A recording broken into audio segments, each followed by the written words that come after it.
ended up struggling and not getting through the B feature. There is R.J. Corson out of Markham, Illinois, in the Mongo Crane number 31S machine. Inside the 4th row in heat race number 2. Trailing around the 2. Driver of that car is Casey Fredrickson, the 2F from Odebolt, Iowa. Outside the row. And Oklahoma boy, Brandon Dean in the 15F. He will go outside of row number 2 in heat number 2. It's a number change this year for the 7M of Mike Hess from Riverton, Illinois, the High Limit Sprint Car Series Director of Competition. Mike coming out, making his yearly pilgrimage here to the Chili Bowl. If any of his contracted drivers end up giving him a hard time, they'll be called to the trailer quite quickly. It's a joke we make every year, but it doesn't get any less funny for me. Or he could always give him a right rear. I could. What are they going to do? We saw Steven Shabester, another Oklahoma native, the Mustang Oklahoma native, the 22X. He is row 2, heat 2 inside. Another look at Corson in the 31 car. One of the Team Jack drivers in car number 22J. That is Zach Hampton. Hampton buried in heat race number 2. He'll go off in position number 9. Very cool deal that they've got going on with the Team Jack Foundation. If you guys are here in the arena or coming at any point in time, swing by and learn a little bit more about what they've got going on. Cale Drake in the 71K outside row number 4 in heat race number 2. On the raceway in the 8J, January in Tulsa's Beeson season, the pole sitter for heat race number 1, Jonathan Beeson out of Broken Arrow, Oklahoma. Hard 8 racing car. And there is outside row number 1 for the 52 of Blake Hahn out of Sapulpa. It's a great draw for Blake outside of the front row in the second heat race, who's going to be looking to rabbit from that field. Good group of drivers in and behind him, but he has got the catbird seat early in that heat race. Ryan Gray out of Greenfield, Indiana in the 83M. He will go right behind Jonathan Beeson. He will go from the 3rd spot in heat number 1 as yellow lights are out, green light is on. We will wind up the first set of Dirt Craft Hot Laps. Trey Osborne alongside of Jonathan Beeson in heat number 1, the Columbus, Ohio native in the 1A. The drivers start feeling their oats and making their way around.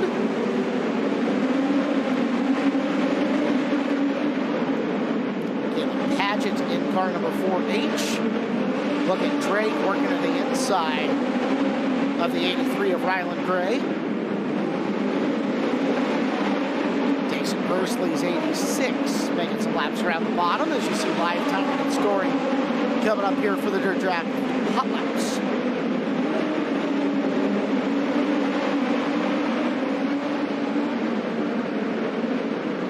Shelby Hinton, the 4B car, got the best lap so far.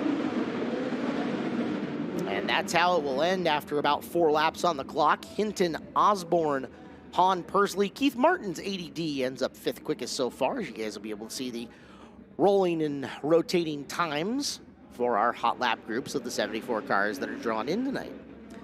Welcome into the booth. Clinton Boyles, welcome back, sir. How we doing, guys? We are disappointed on your behalf. That'll happen. That'll happen. Random mechanical failure? Yeah. So that's I'm late down here because that's what I was up at the trailer with Eric and the Stanton guys, and we were kind of going through things, and we found just a small gear drive basically on the front of the engine. Okay. Lost some teeth. Okay. And that gear drive happens to be what spins a fuel pump. Goes back to your power steering pump and your fuel pump, and so just no turning there, and it just died on me coming out of turn 2 there. I just was running good, and then all of a sudden just shut off. So I thought it was even probably something electrical, and it wasn't. But yeah, for sure a bummer. Felt like we had a pretty solid run going. Definitely was a little too tight at the start of the race there, and felt like we were kind of coming into our own there with probably 10-8 to go, something like that. I'm guessing is what it was. So yeah, it's a bummer, but that's that's Chili Bowl for you.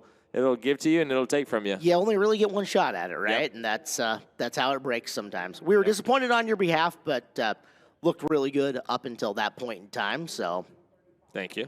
We are going to take a quick time out. We'll talk more about your night last night and more hot laps coming up here. Dirt Draft Hot Laps as we are live at the 38th Annual Chili Bowl Nationals. Your coverage on FloRacing brought to you by NOS Energy Drink.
Session number 2 is rolled down the raceway for Dirt Draft Hot Laps here on FloRacing, the 38th Annual Chili Bowl Nationals, as there's a look at the guy who did color commentary for us last night. He is the highest point guy on your Dirt Draft pool if you want to go stars and scrubs.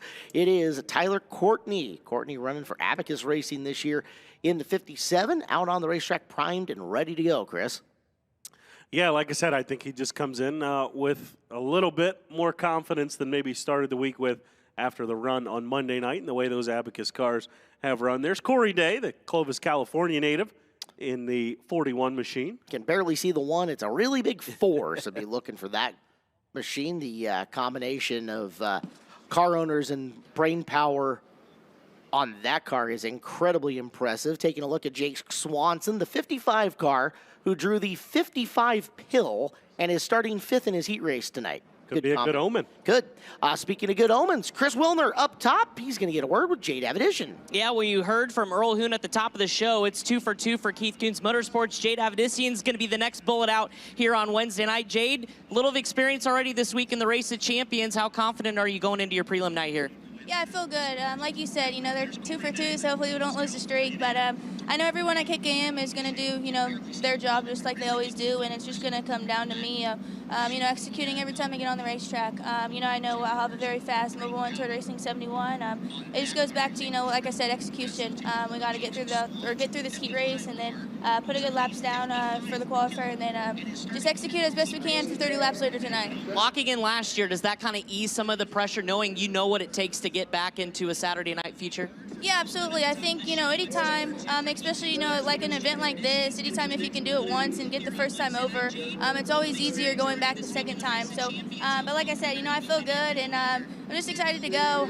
You know, waiting around all week, even though it's only Wednesdays, kind of, you know, racks up the nerves, but I'm just going to go give it, you know, all I got and see what happens. All right, that's Jade Avidition. Again, have some work to do. Going to roll off 8th in heat race number 6, your Extreme Outlaw Midget Champion, hoping to go 2 for 2 and punching it into a Saturday night feature event. Thank you, Chris. There's a look at the GOAT of the Expo Raceway. Sammy Swindell starting dead last in a loaded heat race number 3. Sammy, degree of difficulty coming through tonight is going to be awfully, awfully high, but if there's a guy that can do it, it's the driver of the one car.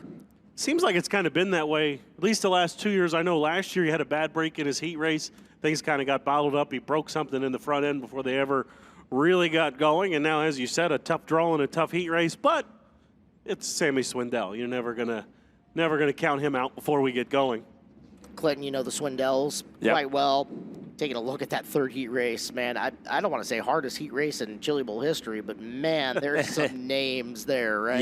Yeah, that's tough. The middle of that heat race is absolutely loaded, and that's going to open up some opportunities for guys in other heat races to score a few points and try to put themselves ahead of some of those guys rolling into qualifiers. Speaking of guys with opportunities, you just saw Colby Stubblefield running the Matt Wood Racing Midget tonight. He'll be the entry from their camp. There's a look at Jerry Coons Jr., the guy who goes inside row 3 in that same loaded third heat race. Late minute deal from the crew on that one. Jerry excited to be here and ready to give her a rip, see if he can continue his streak of preliminary night A mains made. He's on 23. If he gets one this year, he ties Dave Darland's record for 24 straight prelim mains made. That is an incredible, incredible feat. Really cool for that streak to be, potentially kept alive with Dave and Matt Estep loaning out their third and spare car to Jerry there. And, not a lot of people in this pit area would just give somebody a race car, but it shows you the respect everyone has for Jerry and the kind of people that Dave and Matt are. And I think it's one of those things, if a streak's going to die,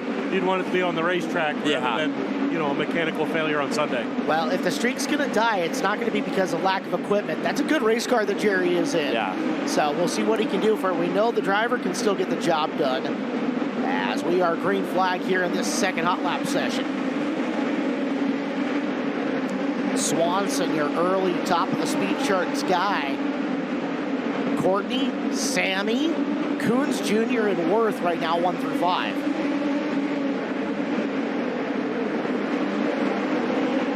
Swanson by almost about 0.3 of a second over Tyler Courtney here in the early going. 44 car you saw on your screen, driven by Brannigan Rourke, as that's how it will roll. Swindell to second. Bodes really well for Sammy. Jake, Sammy, Courtney, Coons, and Worth now 1 through 5. Robbins, Rourke, Day, Hinton, and Osborne all the way through your top 10 after your second set of hot laps. But wait, there's more. Just because you saw some star power up there in the first couple doesn't mean that this gets any less exciting going through the rest of the field. Heat races 5 and 6 will roll down the ramp next for their hot lap sessions. Excited to have you guys in with us here this afternoon from the Chili Bowl Nationals. We're excited to interact with you as you guys go through the night. Again, Rico Abreu has won the past 8 of these preliminary night features. Tonight, we're going to have somebody new or a throwback from a while getting this one. We want to know who you guys think, who you're watching, what you're going through. Interact with us, please, on Twitter. Of course, at FloRacing wants to see everything that you've got there, but at Caleb Hart 83, at Clinton Boyles 98. Chris, where are you at? Chris _A Moore. Chris _ A Moore on Twitter or X or whatever the heck you want to call it today. Take a time out. Heat races number 5 and 6 rolling down the ramp for your live coverage of the 38th Annual Chili Bowl Nationals here on FloRacing, presented by NOS Energy Drink.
Cars on track for our third hot lap session out on the raceway.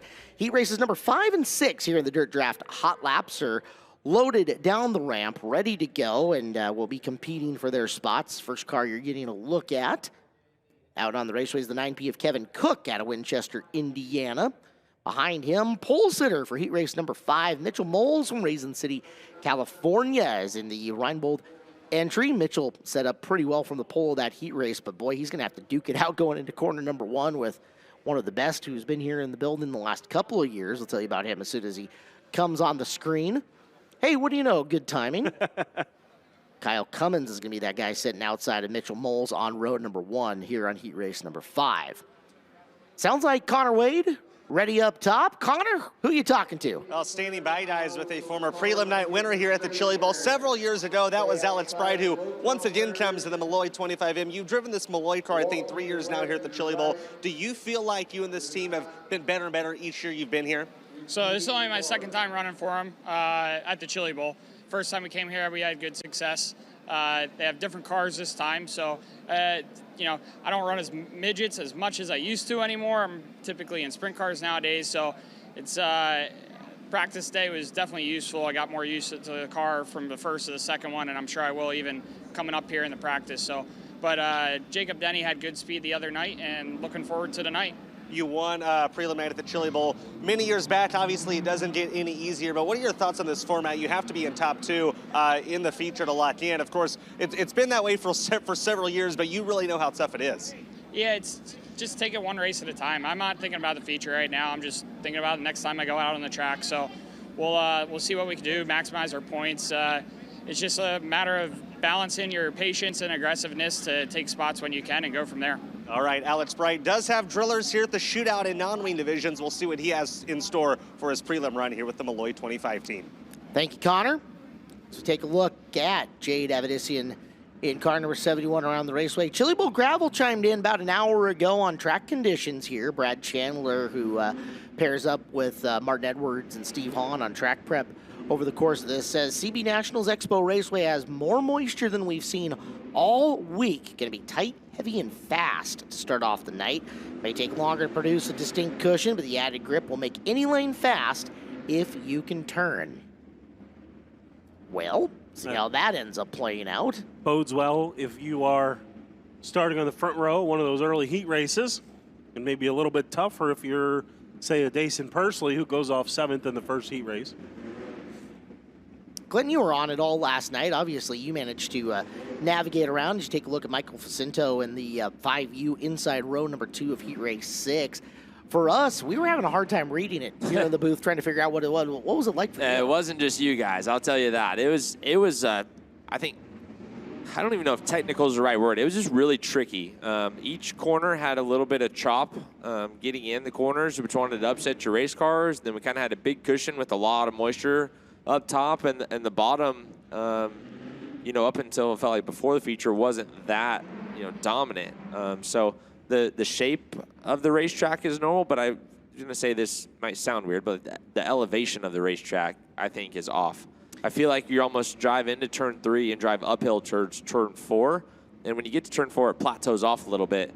And then, you know, 1 and 2 is maybe a little bit the other way, but the top of 1 and 2 is super flat. So just, you know, a lot of different characteristics of the racetrack this year that just take a little bit of time to figure out, but, you know, definitely hasn't slowed down your fast guys any, that's for sure. The racing has still been enjoyable, though we've had good, lots of passing main events to go on top of it. So. Yeah, great racing, and it just takes a little bit of time for everyone to kind of sort out, you know, these new characteristics. And as the week goes on, the track will change as we got one upside down. That's not a good way to start your night. Track just changed on somebody. Is one of the Camfield camp upside down. Dave Inside Camfield out, Jr.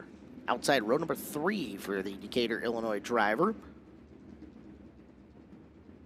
Good news. Sat down. Yeah. And everything looks okay. At least for the time being. Clinton, one of the things you said was, you know, the fast guys are fast. I remember Shane Golovic said that in the press conference on Monday night. He was talking about the tire, but cream's always going to rise. You know, no matter what changes you throw, the fast guys are going to be fast. Yeah, I think those guys just find a way. As we look at the 99K, have a bent header right there, so definitely some contact between Canfield and him. But they do. Your really good guys find a way to be really good, you know, and that's just, you know, some talent, some dedication, some resources. It's a little bit of everything, but you know, those are the guys that are going to put it all together and find a way at the end of the night, like we've seen the last couple of nights. And like you said, Caleb, the racing has been awesome. I mean, it was a lot of fun to go race on a Cowboy Up racetrack last night. That did have some character, and you kind of had to be brave at times and smart at times, and you know, really challenges you as a driver, and especially, you know, myself not racing hardly at all throughout the year. It was difficult and a challenge. I know, you know, talking to Gravel, like David Gravel and Cameron and some of those other guys, it's the same thing for them. It just a little bit of uncertainty in your mind when you're out there on what I should be doing or how to attack the racetrack, and it you know, you just got to kind of change it up as you go, as you feel you need to be on the race. How proud of you are Cameron? Cameron had a great night last night. So proud. I mean, for anyone out there watching that is like, man, I could maybe use a driver in a good seat. What more do you need to see? I mean, he's my cousin. I'm biased, but damn, is he talented. Fourth in that field last night is something. And he was there for third more than a few times. Yep. No, he was on it all night long. I mean, super smart race. He showed that time and time again down here on the biggest stage. So really excited for him. Him and, Brady was on the wrenches. It's just those two. And, Kelly Hink provides him with great equipment, but they went out and got the job done. And, it's hard to do anything but tip your cap to those guys. He was 100% very quietly in the mix all night. The whole way. Absolutely. Going sprint car racing with Blake Cook out in Iowa here for a little bit. Blake has paid me a ton of money to say sponsors needed. So anybody wants to help support Cousin Cameron? Little commission on every sponsor for you, Caleb? Absolutely. Get a look at Mitchell Moles, centered up in your screen as he rolls down the back straightaway at speed. Following him, there's Matt Sherrill, another one of the fleet of Second Opinion auto repair cars. Last night, Jeb Sesson's night ended early, unfortunately. Michael Jacinto slicing past Kurt Stellhorn. Moles' fastest car on the raceway right now and almost into the 10-second bracket. As caution lights are going to come on, and that should finish this session off. It's a front row of heat race number 5 at the top of your speed chart with Moles and Cummins. So we're going to be in for a dogfight come heat race number 5 between those two. And my apologies, I think I misidentified that 2B is actually Tanner Berryhill, not Matt Sherrill, my bad. So Tanner Berryhill, third quickest on the list. Avedissian and Swanson rounding out your top 5 with more to come. We still have 3 heat races worth of drivers. Chris Wilner's got something going on up top with K1 Race Gear interviews. Chris. Yeah, guys, one of the cool stories is we talk about the Chili Bowl is often a family affair. I mean, Clinton Boyles can attest to that with Joe also racing, but so too is John Sarna. Don't forget, last night, CJ Sarna, his son, made his prelim A main, and this is John's first go. John, how special is it getting to do Chili Bowl with your son as you get ready to roll out? No, that's not his son. Huh? That's not his son. Oh, I apologize. Off John. Okay, never mind, guys. We're going to go back to you. All right, we'll take it back here in the booth. Thanks, Chris, as down the ramp with more heat races coming up. We'll take a quick timeout, have more from you coming from the Chili Bowl. These are Dirt Draft Hot Laps. You're watching coverage of the 38th Annual Chili Bowl Nationals live here on FloRacing, presented by NOS Energy Drink.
Welcome back to our live coverage of the 38th Annual Chili Bowl Nationals. We're in Dirt Draft Hot Laps at the moment, and we need to send things back up top to Chris Wilner. Chris, I think we've got it figured out in the booth. I think you've got it figured out top. You got somebody's dad. Now we just got to get the right dad, right? That's right. We do have CJ's dad, John. They switched groups, so John's now going to go out in this last session. So similar cars, we've got the right driver. John, now that we talked about this, his 5th Chili Bowl. You watched CJ make the prelim main last night. As a dad, how special is that? Oh, I can't explain how special it is to watch your son make the biggest race there is. So I just hope that I can get through the night with no problems You know, it's been 15 years since I sat in one of these things. I was okay on Sunday. You know, racing, that's a whole different animal. So we'll see how it goes tonight. Final time you guys get to do this together, so what's the expectations? What are the emotions for you this year at the Chili Bowl? You know what? On Sunday, I was real nervous because I didn't know what to expect. I think with him getting through last night and making the A main, I've kind of just calmed down a little bit, and now I can just go out there and have fun. Best of luck to you. John Sarna, again, keeping the Sarna last name alive here at the Chili Bowl. One final run with his son, CJ. He'll roll off deep in heat race number 9. We'll see what he could do and if he can replicate and get another car in a Saturday E-Main. So that, by the way we're looking at this, that also means that heat race number 9 is going to be on track by itself for a hot lap session. This is groups heat race 7 and 8, group number 4 overall.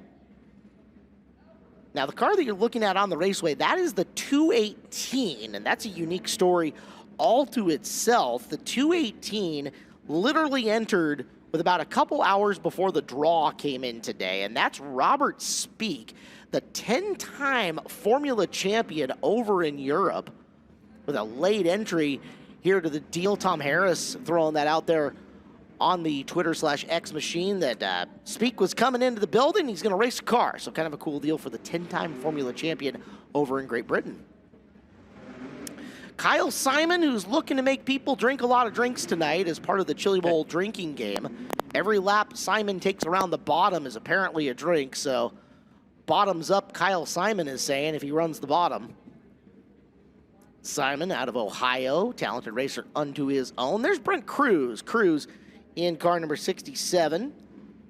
Brent is going off outside row number 3 in heat race number 8. Take a look at 71 M. Paul May. He's on the inside row with Cruz.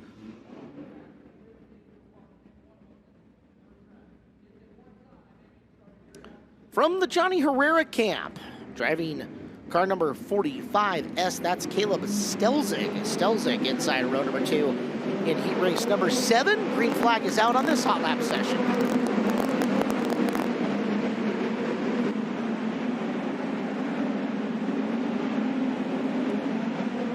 Garrett Williamson in the 60X, saw him in Wing 410 and 360 competition over the course of the year in the Midwest. There's Stelzig getting a little too sideways, got her back down together. Out of the Dave Mack Dalby camp, Brody Wake is in the 08K that you saw on screen.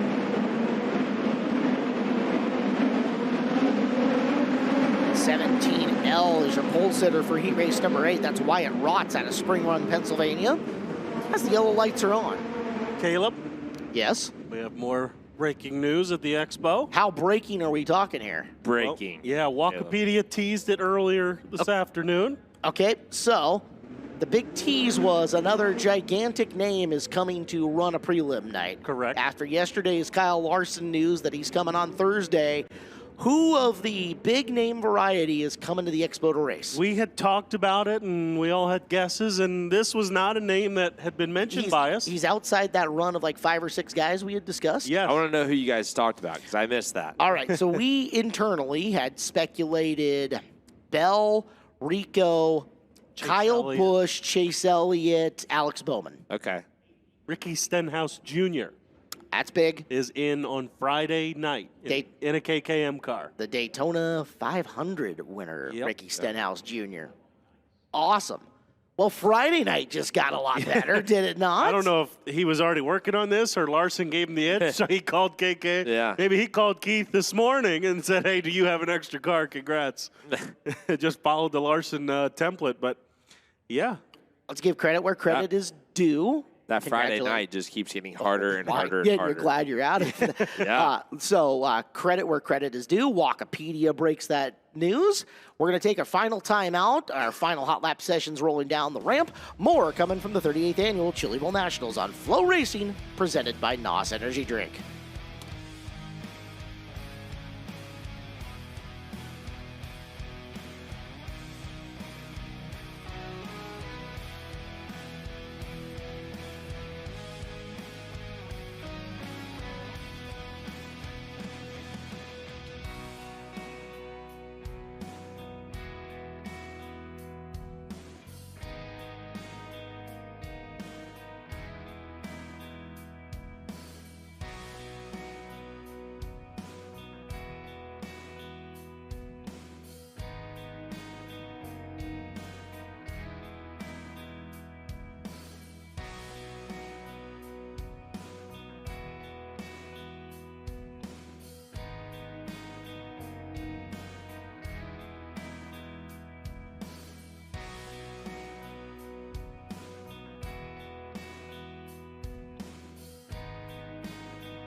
We are back here in the Brian Kapinski announcer's booth for our final Hot Lap session of Dirt Draft Hot Laps. Clinton Boyles, Chris Moore, and Caleb Hart in with you for your coverage tonight of the 38th Annual Chili Bowl Nationals. Wednesday night, this is the peak, guys. It's downhill from here. Don't as far say as the that. I know, it's so sad. As far as the prelim nights of action goes, you get a look at Alex Bright, Collegeville, Pennsylvania, outside row number 2.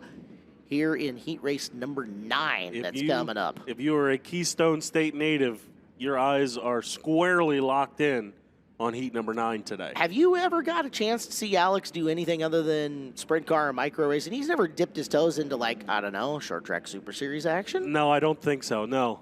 If he had, But if you'd he's love to been in get that, him to, right? I would love to get any of these guys in a modified, including Clinton Boyles. But, you know. A big block modified. Yes. Let's be completely clear on that Yes, one. 100%. Yes. And I'm looking forward to it. I know that there are guys that have sniffed around and want to do it. Brady Bacon has not been shy. RTJ has not been shy that they want to do it. There is a cousin of one of our Mud Turtle drivers, Stevie Buckwalter, out there, the Royersford Rocket out of Pennsylvania, the 25B machine. Talk about a guy that can drive anything. Absolutely. Something about the Buckwalter last name, just give them a steering wheel and 4 wheels and they can get it around a racetrack.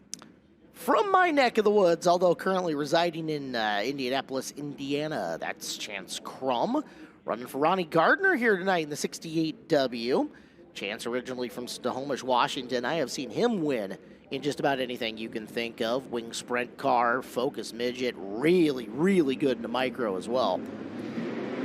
Briggs Danner, the Allentown, Pennsylvania native. Briggs has really made his name well known when the USAC Eastern Storm takes place. Nearly won one of those national events at 2 different places, at Sealands Grove and at Bridgeport Motorsports Park. And he's going to be doing some more national stuff this year. Michael Stewart from Collector, New South Wales, Australia, the red number 5 car. Adding to the international flavor of our teams, run the King chassis. That's out of the Zach Dom camp. As another look at Buckwalter sideways off the bottom of turn number 2. I just got a text, and I did think it had happened. Bright has run a 358, a small block modified at Grandview at least once. It was a few years ago, but it has happened. Well, how about this There for some northeast flavor? Steve Buckwalter, fastest car tonight in Dirt Draft Hot Laps. 1, 3, and 5. Nobody into that 10-second bracket, though. A little bit surprising, right? This was, Chili Bowl Gravel told us that this was the most juiced up the track had been all week. And this is the first of our 3 nights that nobody's gotten into that 10-second bracket. Buckwalter in 11:07.1. Mitchell Moles, Briggs Danner, Kyle Cummins, and Alex Bright, the 5 quickest in Dirt Draft Hot Laps. So, Chris, you are the voice of the Short Track Super Series up in the Northeast. Well, Jeff Allen is. But you're there. Help out, yeah. All right. Yeah. And we want to mention all of those races. You see them live here on FloRacing. Thank you. Amongst our great programming that comes in. If you've got any poll out there, I just got a text message from one of the guys behind the scenes. Zeb Wise wouldn't mind running a big block. Oh, yeah? Yeah. So if we could arrange for that, you're forever now All-Star champion, reigning All-Star champion. So if we could arrange, I will. I mean, you tell Zeb, give Zeb Wise my phone number, and we'll make something happen. We can. There's plenty. Apparently, he runs it on the sim rig all the time and loves it. So. I'm telling you, man. I think they are awesome race cars. So we'll arrange for that. We'll make that happen. We can work on it. I give everybody a little bit. We like to give some insight on the guys that come in with the crew. So you're up there in the Northeast with the STSS all the time, and get to see a lot of the great talent that's up there do their thing in the big blocks, and now come down to Tulsa and do their thing too. Hopefully we can get some more of them as we get set for a commercial break. Track crew does a little bit of work before we go racing tonight. The 38th annual running of the Chili Bowl Nationals here on FloRacing, powered by NOS Energy Drink.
A live look at the stands here at the Expo Raceway, the SageNet Center in downtown Tulsa, Oklahoma, as our third night of coverage from the 38th Annual Chili Bowl Nationals on FloRacing, brought to you by NOS Energy Drink, on the air and ready to go. Opening ceremonies due here in just a minute or two. The building filling up, already more people climbing in and ready to go here for this prelim night that we saw at this point in time Tuesday night. That's kind of how it goes. It builds and just stacks upon itself and gets a little bigger and a little better every single night of the week as we're down here in Tulsa. Second full year for you down here, Chris, and the people who haven't been here, you really do have to be here to experience it for yourself at least once. And I got to have my first Rowdies experience last night. Got over there during the A main and watched, and awesome view. I dare say you gotta be ready to eat some dirt. I dare say that they were a little tame last night. They were for sure. Are they just getting warmed up? Is that what it is, Clinton? I think so. Yeah, and I think it maybe just seems a little bit less because we don't have marshmallows this year. That you could don't be see it. stuff flying kind of constantly, but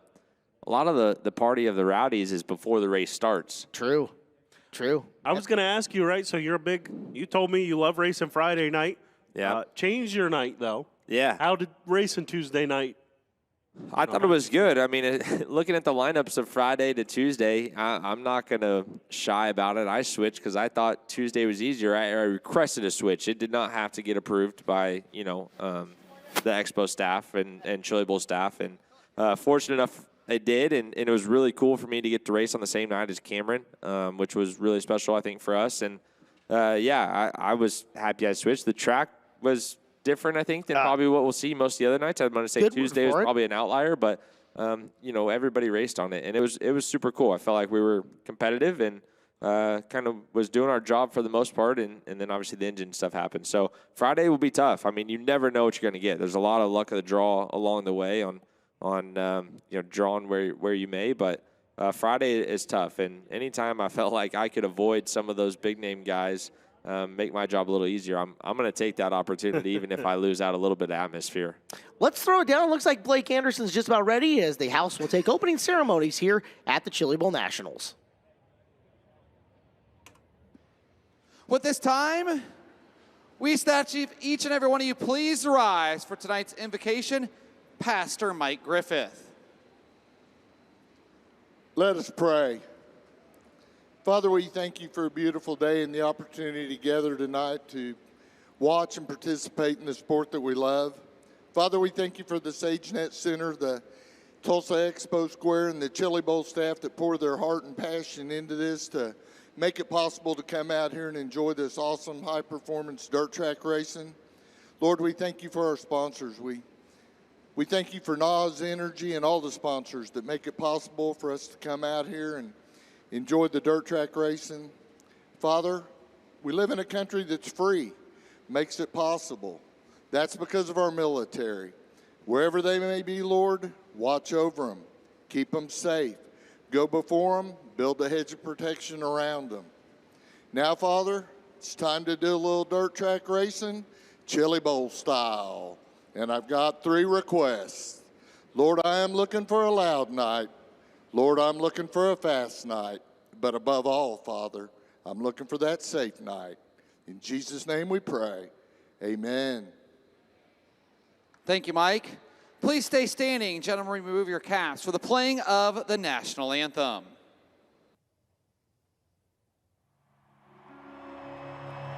Oh, say, can you see by the dawn's early light what so proudly we hailed at the twilight's last gleaming, whose broad stripes and bright stars through the perilous fight. Oh, the ramparts we watched were so gallantly streaming, and the rockets' regular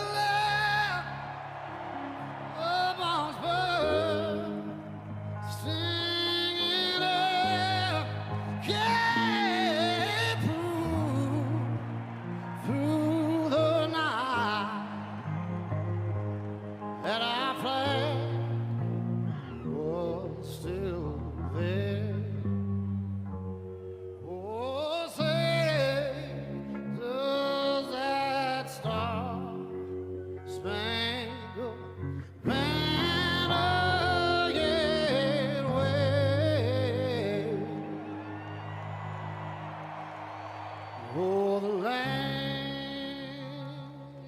of the free and the home of the brave.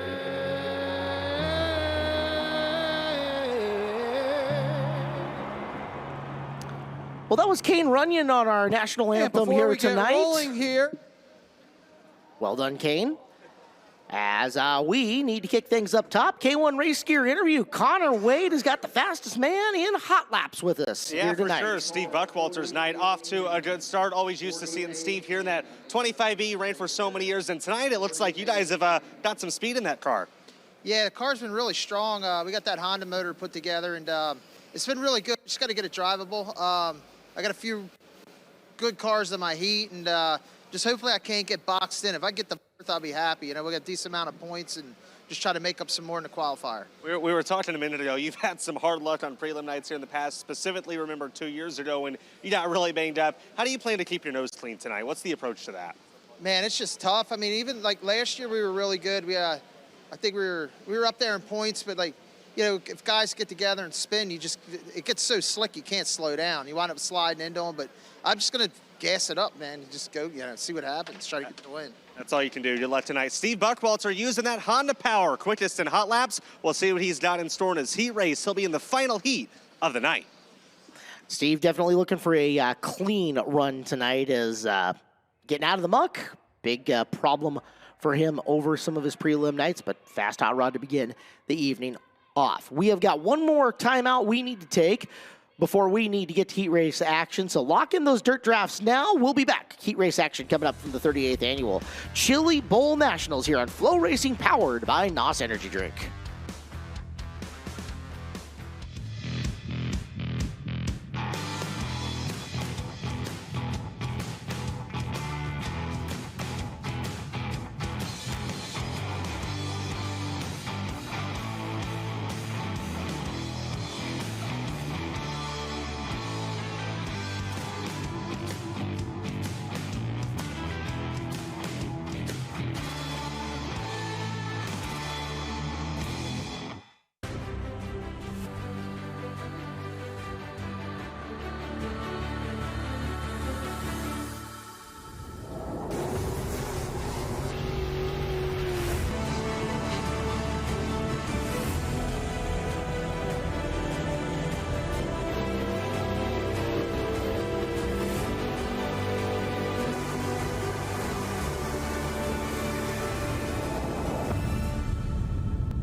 Well, we saw this look last night of the drivers right down there on the ramp, communicating, etc. There he is, animated Tanner Thorson. That's going to become a GIF somewhere. It's got to be, right? Clinton, do you have anybody there at the bottom of the ramp to? Yeah, I had one guy recruited, Hunter Brady, from the Swindell Speed Lab team, and he was helping me all night, just kind of bouncing ideas back and forth and throwing me some signals. So, yeah, we didn't get a whole lot of chance to communicate during the feature there. We just greened nonstop till I broke. So, yeah, no, it was great to have Hunter help out and, get to hear a little bit about what makes that Speed Lab car so good and try to apply that to my program. I'm just glad. I'd have felt bad. I could have been down there during the A. I know. Giving you the elbows Could have up. been in the rowdies, man. Tell me. Get to the top. Get him the signal sticks You were- let him know where to Throw go. some bombs You or were something. in the middle of the thick of it. I don't think you'd have been paying attention to any signs I'd have given you. That qualifier I was, I'll tell you that much. Boy, I was frustrated. That was hairy for a minute back there. I'm just going, okay, patience, move, go, right? Yeah, patience was running very thin in that qualifier and decided it was time to take matters into my own hands a little bit and move some people out of the way. I was just going to say, it's got to be one of the hard things about racing in this building when guys on the bottom, guys on the top, and they're dead even, and you got nothing to do but ride behind. Yeah, it's a tricky situation to be in. Like many things in life, timing's everything, right? Yep. Yeah, PPM timed it perfect in that qualifier. I mean, he shot the gap on the start, and I honestly felt like he maybe jumped a little bit, and I should have bombed through with him, and I tried to stay a little bit patient and bit me, and then course, I get back to the trailer and Wikipedia texts me and says, if you'd have passed one more car, you'd be on the front row. I'm like, oh, that's really cool. So, oh, boy. Yeah, no, you got to get everything you can, and there's a reason those guys are up front. Well, guys going for everything they can here in heat race number 1. Jonathan Beeson's got the pole of this one. Trey Osborne going off next to him in the 1 car. Rylan Gray and Casey Fredrickson in row number 2. Keith Martin and Tristan Lee are in row number 3. Interesting looking row number 4 with Dason Persley and Mike Hess, Caleb Paget at the back of the field in car number 4. 9 cars, 8 laps, 100 points to win off the pole of this one. 105 if you win from second, 110 if you win from third, on and forward back. We will give you updated points as best we can. If you'd like live point scoring, Wikipedia on Twitter is usually very close. It's unofficial, but he's usually right spot on in the range. The only thing he doesn't know is official disqualifications or adjustments to the starting grid as it goes, but usually Brian pretty close to spot on. The only official points and finishes come from the Chili Bowl National social media on Facebook and on Twitter. With that being said, Jonathan Beeson looking for a night. Beeson's been great here in this building, but he has got to come off the pole position and win this thing. Anything yeah, and it's not going to be an easy task with Trey Osborne who's outside. Trey having pretty much a career year, breaking out in all sorts of different aspects of the racing world around Indiana, and got the call to drive the Pedregon car. And well, we saw the first Pedregon car of Lewis on his preliminary night. That thing had as much speed as anybody, as we're going to get a look up in the pit area. And that is the 22, I want to say 22J at this point in time? I think it's a 21R when it went up the ramp. So fighting with the Chase electronics. Young, pole of heat 7. Okay. Pole of heat 7, Chase Young, 21R. Got a little bit of time still to get that thing working, but that time's going to evaporate in a hurry. Jonathan Beeson taking on Trey Osborne off the front. Green flag is out on night number 3 of the Chili Bowl.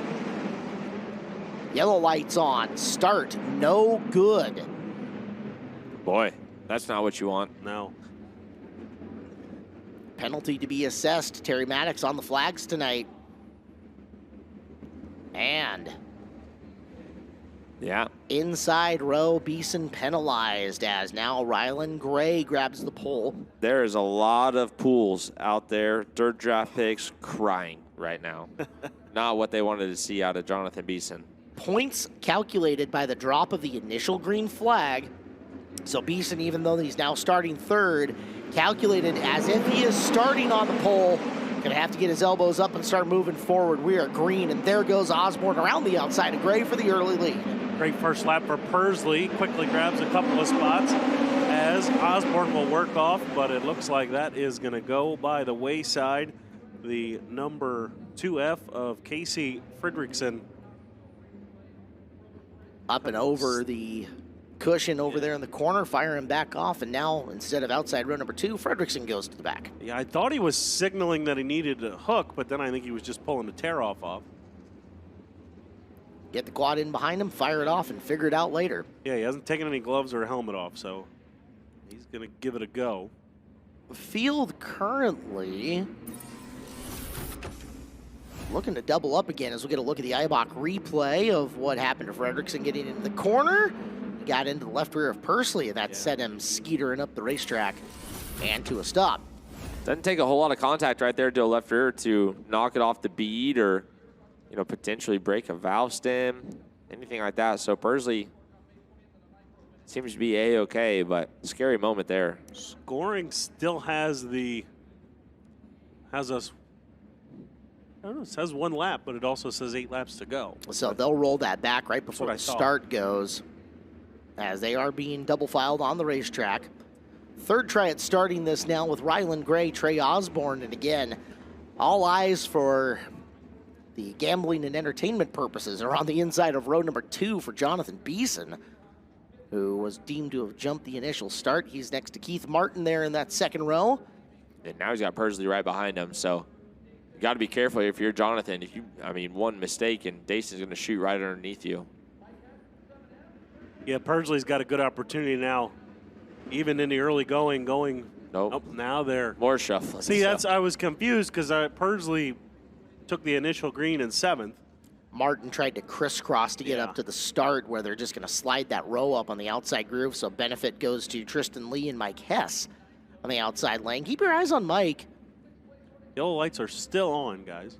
When I caught up with Mike at the Skagit swing for the Outlaws, he was firmly kind of in the camp of, I don't think I'm coming to Chili Bowl this year. So this deal came together later on in the offseason and excited for a shot at it. The competition director here for the High Limit Sprint Car Series that you'll see live on FloRacing. And a pretty solid competitor here within the Expo Raceway himself, Mike Hess, outside row number 3.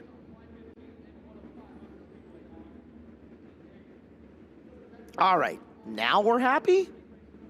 Maybe. Maybe. Well, I think Ryan Padgett at the back of the field's not happy because the car that spun out is ahead of him. There we go. Now he'll be happier. We do this a lot. You think these drivers would just kind of know where to fall and not make Ashley Ward's job so hard. It would just be really easy. Go where Ashley tells you and don't argue. Coming through the corner. 3rd try. It's going to start again by Osborne. Beeson almost jumps out of line to try to get around Gray early here. Right up on the back of him, shows a nose.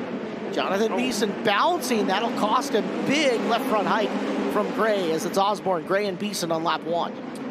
Yeah, Beeson climbed the berm there a little bit off of 4. Now got to go back to work to try and get back to Gray.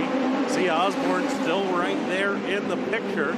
And now there's Dason Pursley. Already has picked up 3 spots. He's up to 4th, working on the back bumper of Beeson for the 3rd spot. 7-4 for Pursley early, beginning to apply the pressure to Jonathan Beeson with 5 laps to go. As they'll roll down the back straightaway, yellow lights are on. Oh. And 2 cars together over in the corner. One of them's Tristan Lee, the other one Casey Fredrickson, who are running respectively 7th and 8th at the time. Fredrickson going to want to block out the memories, any memories he has of this heat race.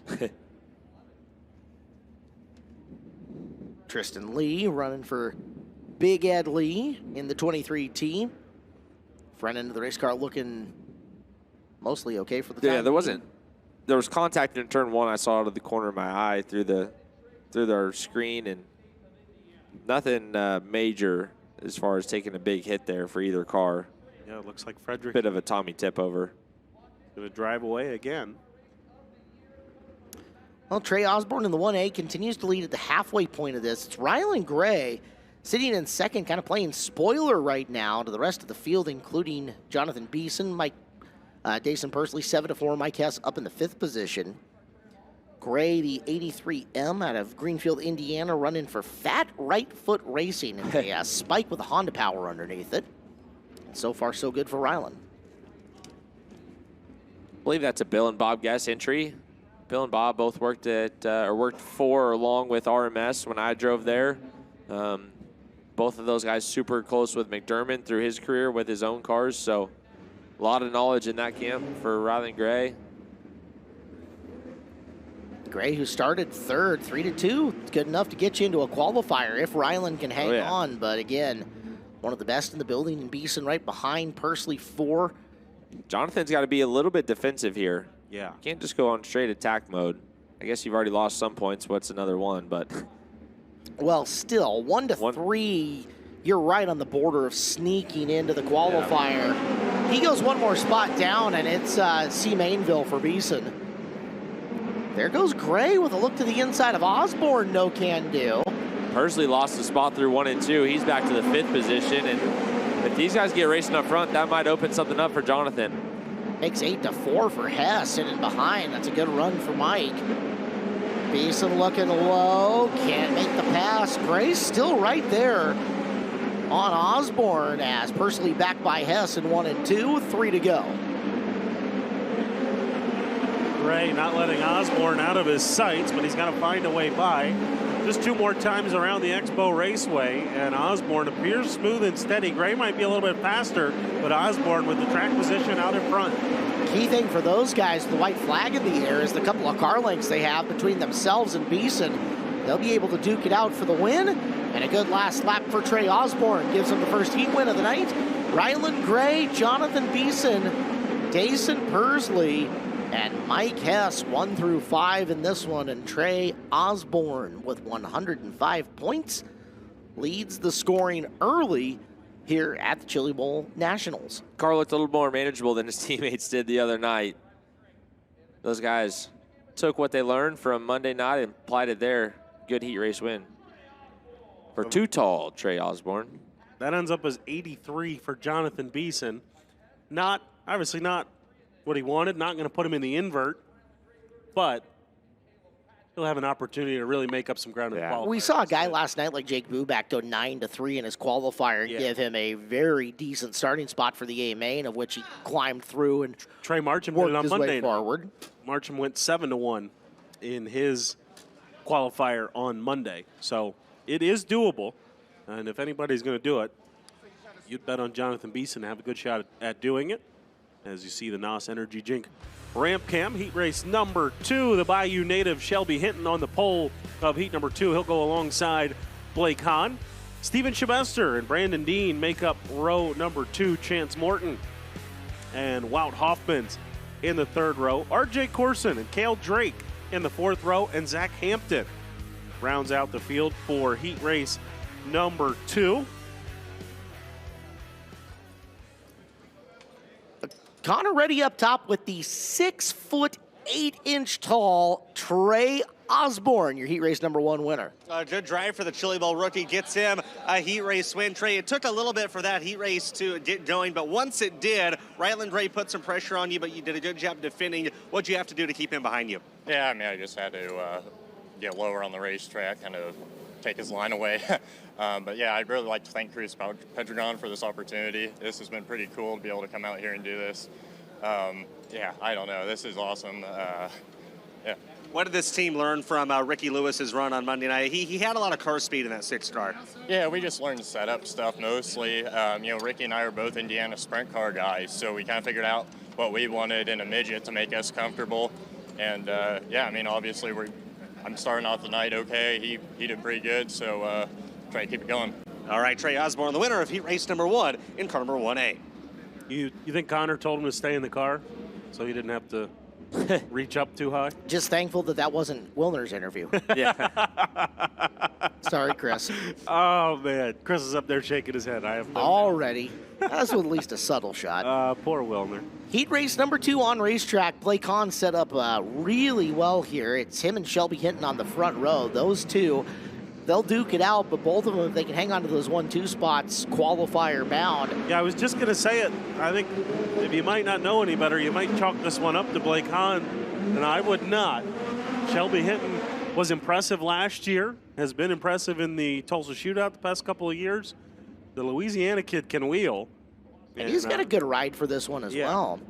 I think Hahn's going to have to work for it if he's going to win this heat race. And then, as we mentioned, Cale Drake, who's going to come from 8th in a KKM car, he's going to have an opportunity to pick up some passing points. Not the winner of the KKM Give Back Classic, but the guy who ends up getting the ride in it due to the circumstances that came in and around it.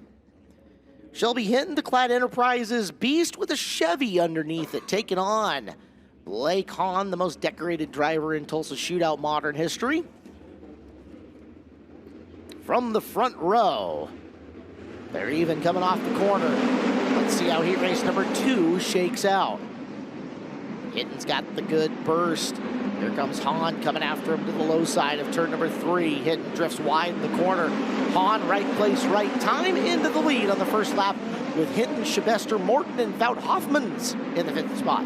Yeah, Hinton just missed the bottom. As you see here a little bit further back, here's Cale Drake trying to go to work on the outside of the speedway. He will drive his way into 5th. Now he's got Chance Morton and Steven Shabester right in front of him. Drake trying to work the high side a little bit tight there on the cushion. It's a turn down the racetrack, and Hinton not letting Hahn run away to hide. Nope, that's only a car length and change between the two of them as we've got them tangled over in the corner. Drake involved, Morton involved, everybody driving away, but that's going to definitely shuffle up the mid-pack as we watch Hahn still trying to get away from Shelby Hinton. Hinton building some rhythm in the 4 car and trying to keep Blake close. Hinton made a mistake early that allowed Hahn to get by. I don't know that Hahn's going to do the same for Shelby. Shelby's going to have to make something happen. Gets a lot closer over there in 3 and 4. Another battle here further back in the pack. That is going on between Morton, Hampton right in front of him. We're going to see lap traffic in this heat race, and that's going to make things interesting on this final lap. Blake's got to be careful here. Navigates it cleanly, and that's going to seal the deal for him. So Hahn makes the right choice, works his way through. 105 points for him. As Hinton takes second. For third, it is Shabester, Drake for Hoffman's, Hampton, Morton, Corson, and Brandon Dean was the lap car that you saw there. So 105 for Blake Hahn. Hahn fresh off his most recent Golden Driller at the Tulsa Shootout. It's 8-4 for Cale Drake on your point scoring chart. Drake with 99 points here, and we're going to get a look at the iBox Springs replay. Cale Drake, how big was the trouble that he encountered? More than enough. Wow, nice save chance, Morton. Wow, that could have been massive. Yeah.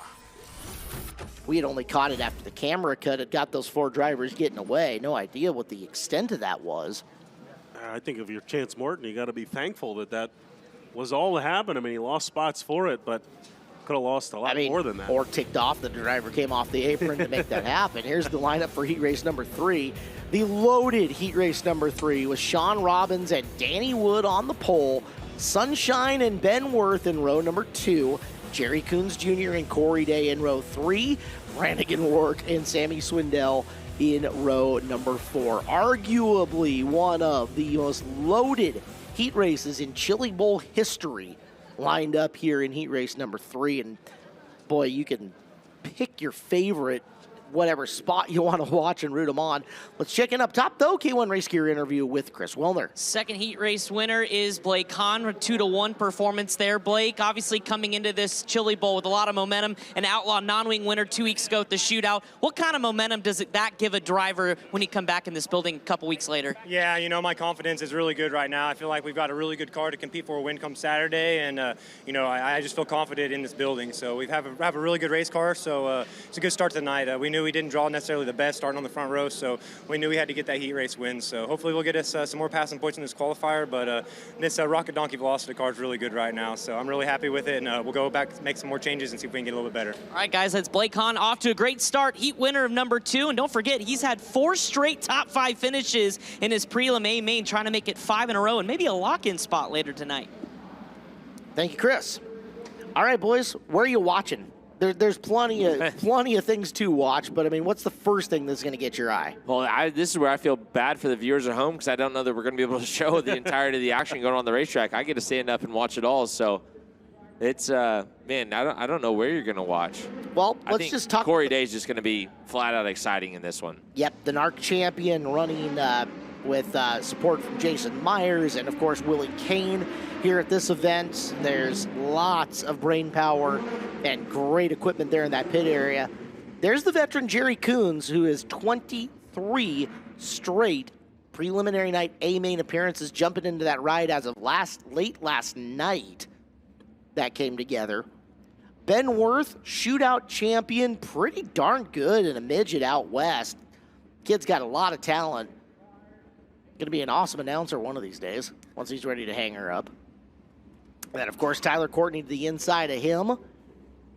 Off the back row, the GOAT, Sammy Swindell in the 1. And, you know, the guys in and around him, Sean Robbins, Danny Wood, the Flying Fossil, Brannigan Rourke, all quality racers in and of themselves. So you've got stars, studs, and depth in this field. And lock in and let's go. Robbins and Wood from the start. Green is out. Courtney loves that start with the inside lane going for him, but then contact, and Wood drives all the way around the outside to take the early lead coming into the corner. Line change from Sunshine with Coons to the inside. Both of them trying to get around Robbins. 4 seconds as they roll down the back straightaway. Sunshine's got a good run off of turn number 2. He will quickly take advantage of it and around Robbins. Now underneath of Danny Wood. Wood got wheel standing up on the cushion, and Courtney drives underneath them. Now a big mistake from Jerry Coons. He'll lose a spot as Corey Day goes by. Coons trying to grab the handle back on that car and keep Ben Worth from sneaking past another position. There's Day up to the back of Wood. The battle for second going into turn number 3. Yeah, Day trying to do what he's got to do. If he can get to second from 6th, he will drive underneath Wood. Wood really struggling on the cushion there off of turn number 4. Tyler Courtney, though, showing exactly how fast that Abacus Racing car is. About a straightaway back to second. Courtney fast, getting faster, rolling forward. Coons underneath Robbins as he's backing into 4th. Sammy Swindell's worked from 8th to 6th. Sammy's going to need to get Robbins for sure if he wants to continue his run coming through. And just like that, blink of an eye into the picture, there's the great one. I think Sammy's got a fast enough race car to make up some time. He got bottled up in the initial start and lost a lot of ground. Here's Coons trying to get another one. This would be a big one for Jerry Coons. 5-3 looks a lot better than 5-4. He'll take it. Checkered flag is out. Tyler Courtney gets the win. Yellow lights are already on around the arena. Terry's got the checkered out. Terry's waving the checkered, so I believe that race is going to go in the book. Yep, checkered came on. Yellow lights came on right behind him. I watched Courtney cross over the line, so scoring's going to be interesting in this one, but we know for a fact Tyler Courtney with 110 points for the win. Corey Day 6-2. And that is worth on the table 113. So Day should be your points leader here. If you're wondering for Swindell, 8-5 is 87 points. Qualifier bound, but going to need a big qualifier for Sammy to keep it up. Coons 5-3 ends up at 96. Heat race number 4, AJ Hernandez and Bradley Fazard on the front row. Sean Jackson and the world's fastest announcer, Dylan Welch, outside row number 2. Jake Swanson inside row 3 with Isaac Chappell next to him. Colby Stubblefield and Colby Copeland in the battle of the Colbys in row number 4. Clinton, do you feel like that's a little rivalry there, you and Dylan Welch? Fastest announcer? No, I'm not actually an announcer. I'm a color commentator at best. He plays one for 2 weeks a year. Exactly. Yeah. Right. I just give my opinion. You guys do the announcing. Dylan Welch, one of the voices of NASCAR, MRN, and High Limit, amongst other things. As let's go up top to Connor Wade.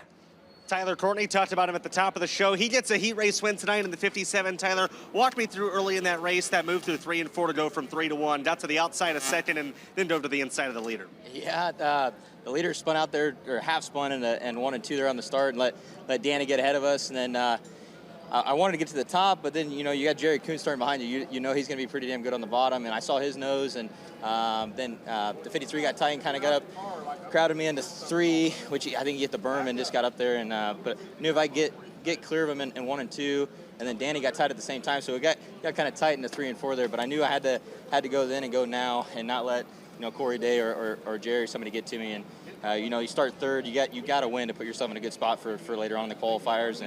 But yeah, can't thank everybody here at Abacus enough, and NOS Energy Drink for coming on this week to be a part of it. And yeah, and just we got 1 down, 2 more races to go tonight. The track prep team told us that they think the racetrack has more moisture in it now than at any point during the week. Does it feel different than when you were on the track Monday for the Race of Champions? Yeah, it's because I was like Group 22 out of 38 on practice day, so I haven't seen any kind of moisture like this all weekend. So obviously, first time I've seen it in this car.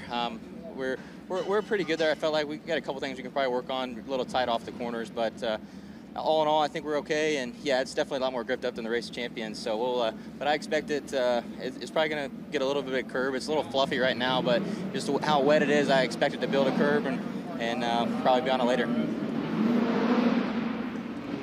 All right, Tyler Courtney up top. 73.5 points is your average cutoff to make a qualifier over the years. Last year was 80. We had a huge point scoring night on Wednesday night last year. The inversion bubble usually at 92.4 in order to make that top 6 within it. So keep those in mind. Thank you, Wikipedia, for the stats on that. As Heat 4 on track. Chris, this one going to be fun. Swanson, Copeland kind of stacked up a little bit deeper in the field, see if Welch can get his way past Hernandez. And Fazard, who's pretty good at the small car racing stuff himself from the outside of the row number 1. Sean Jackson, no joke, on the inside of row 2 to go with him. I'm excited to watch Colby Copeland here. Shane Golobic, Matt Wood Racing Team. Shane was really good on Monday night. I think he probably had the best car and had a chance to win it. And so excited to see how that Matt Wood Racing Team progresses throughout the week with the speed that they came out of the box with. Got a tall task here in the heat race, coming from 8th. Bumper cars in behind. Start off the bottom, looks decent for Hernandez. Watch him stack up in 1 and 2 and try to drive through it. So far, so good. No blood, no foul until the blood happens right there. And it's Jackson bouncing around and on his side over here in corner 4, right in front of the Brian Kapinski announce booth. Caution flags out on the racetrack. Sean, another Delaware native, a teammate of Troy Betts, who had a solid night last night in the early going, kind of faded in the B main as it went along. Looks like the officials are looking over it, and oh, that's a problem. Yeah, it's a broken left front shock. All right, is that so Bowman right there going to work on it? Might be. So on this racetrack, left front, I mean, we'll make the joke sometimes you can run with anything but the left front, but how important is that left front shock? Oh, you have to have it. It's the only thing that holds up the car on these coil front cars. So you see the frames just sitting on the ground. They got the broken one off. All hands on deck down here in the work area. You can already see it, left front shock getting taken off. We got a brand new one here as well. We've got the entire Matt Wood Racing crew. Got it buttoned up, should be ready to go. That was pretty quick work. Man, that was fast. Organized and well done. No guaranteed time to work here either there, so good work by those guys. We get a look iBox Springs replay, and Dylan Welch into the berm, gets a little upset. You can see what happens. I didn't see where the shock busted back in the field for Copeland, Nothing right? for Copeland. I mean, he's through. He rolled up on the bottom of the racetrack there in the corner. Yeah. And they've got him out. And because he started 8th, right, that's a no harm, no foul. No lap was completed. He's going to be at the tail of the field regardless. Well, like Clinton said, he's not going anywhere with the left front shock being down anyways. Yeah. So.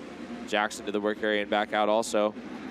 Yeah, guys, I'm going to butt in here. Sean Jackson, like you said, got upside down there in turn 4. The officials looked the car over, didn't see really any damage. He was able to be shoved off. Like you said, you see coming out of the work area right now. So it looks like he's going to be able to rejoin the field on the tail end. Thank you, Earl. So we almost lost 2 guys there in the opening lap. Instead, we lose none. Everybody will return. Both of them were off the inside row, so I think we're going to get a crisscross here going forward, and you see it. Welch still on the outside. They've now slid up Swanson Swanson's a up row. a row. And they've crisscrossed in behind them to bring the M1 of Stubblefield down. Then the 6 of Chapel, who was originally starting 6th, and your 2 cars who were work area bound make up 7th and 8th. Yeah. Yeah, Copeland was 8th, so he'll just go to the back, and they slide Sean Jackson. So they slide up Swanson and Stubblefield. So, well, second are out. Second try. Sean Jackson's got a lot of work to do now. We took the initial green, so he's going to get credited with starting 3rd. He's got work to do to try and salvage his night in the early going, and Dylan Welch. And he's not happy about it. And I don't know that he's going to be as lucky. Front tires are pointed in different directions. Safety crew down there. Our turn 1 shot down and over the top for Dylan. As backing up the rear pick to it, it sure looks like it. Yeah. Let's get a look at the iBox Springs replay. Second look on Dylan into the corner. And there is a classic Chili Bowl crash. Left front to right rear once again. Going into turn number 1. Now the question is, what are the repercussions for Welch up in the turn? Birthday boy Chase Schaefer on the back of the thing. Happy 34th to Chase, as he's going to give us the look at the rear pick over in the corner on the Welch car. Earl, you're on hand? Front axle smoked here on the 49 of Welch's car, guys. Thank you, Earl. Surprised they've got him towed from the front end, and yeah, there you go. You can see it. Well, the first two guys who wrecked got away relatively easy. Dylan does not. And that is not going to set the rest of his night up well, as original start outside row number 2, 4 to 8 probably sends you D-main bound at this point in time. It's going to make for a very long night for the world's fastest announcer. Yeah, he's got a lot of work to do. First to fix the race car, and then to try and make a comeback on the night. It just looked like Phaser there on the outside kind of got bottled up, checked up a little bit, and Welch went in a little bit too hard there, trying to make up some ground. Well, these guys have had 2 tries at it now at this point in time. And if we don't get a third, we're going single file. Yeah. And that's announced at every driver's meeting. You get 3 attempts out of start, and if you don't get it by then, you're just going single file. Well, you look at it going into turn number 1, Clinton, it's a little...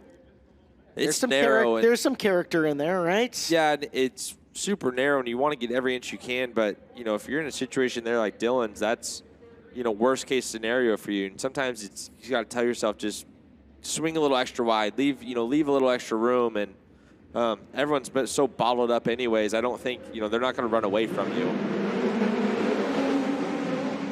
Oh, again, man. Stubblefield up and over. Same thing. It's like 7 cars going for one spot on the raceway into that corner. And yeah, everybody's just trying to get into the same spot, fighting for the bottom. Well, now they'll all be single file going into war for the low side of turn 1. And I think we might have one less car. Yeah. We'll see. Shocks broke on the right front there. Yeah, there. Yep.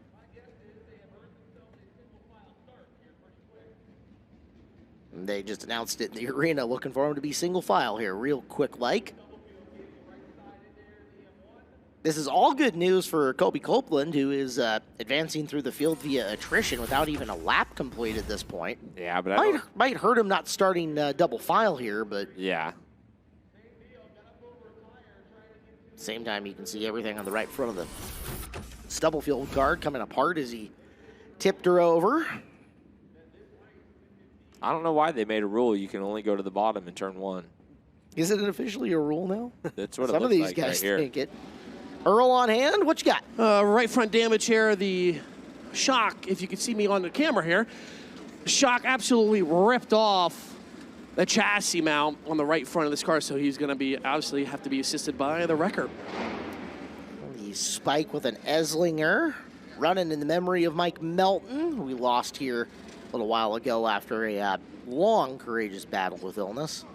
Miss you, Mike. M1 is here in your name. Unfortunately for Colby, it's going to have to get thrashed on. And then there were 6. And they're single file.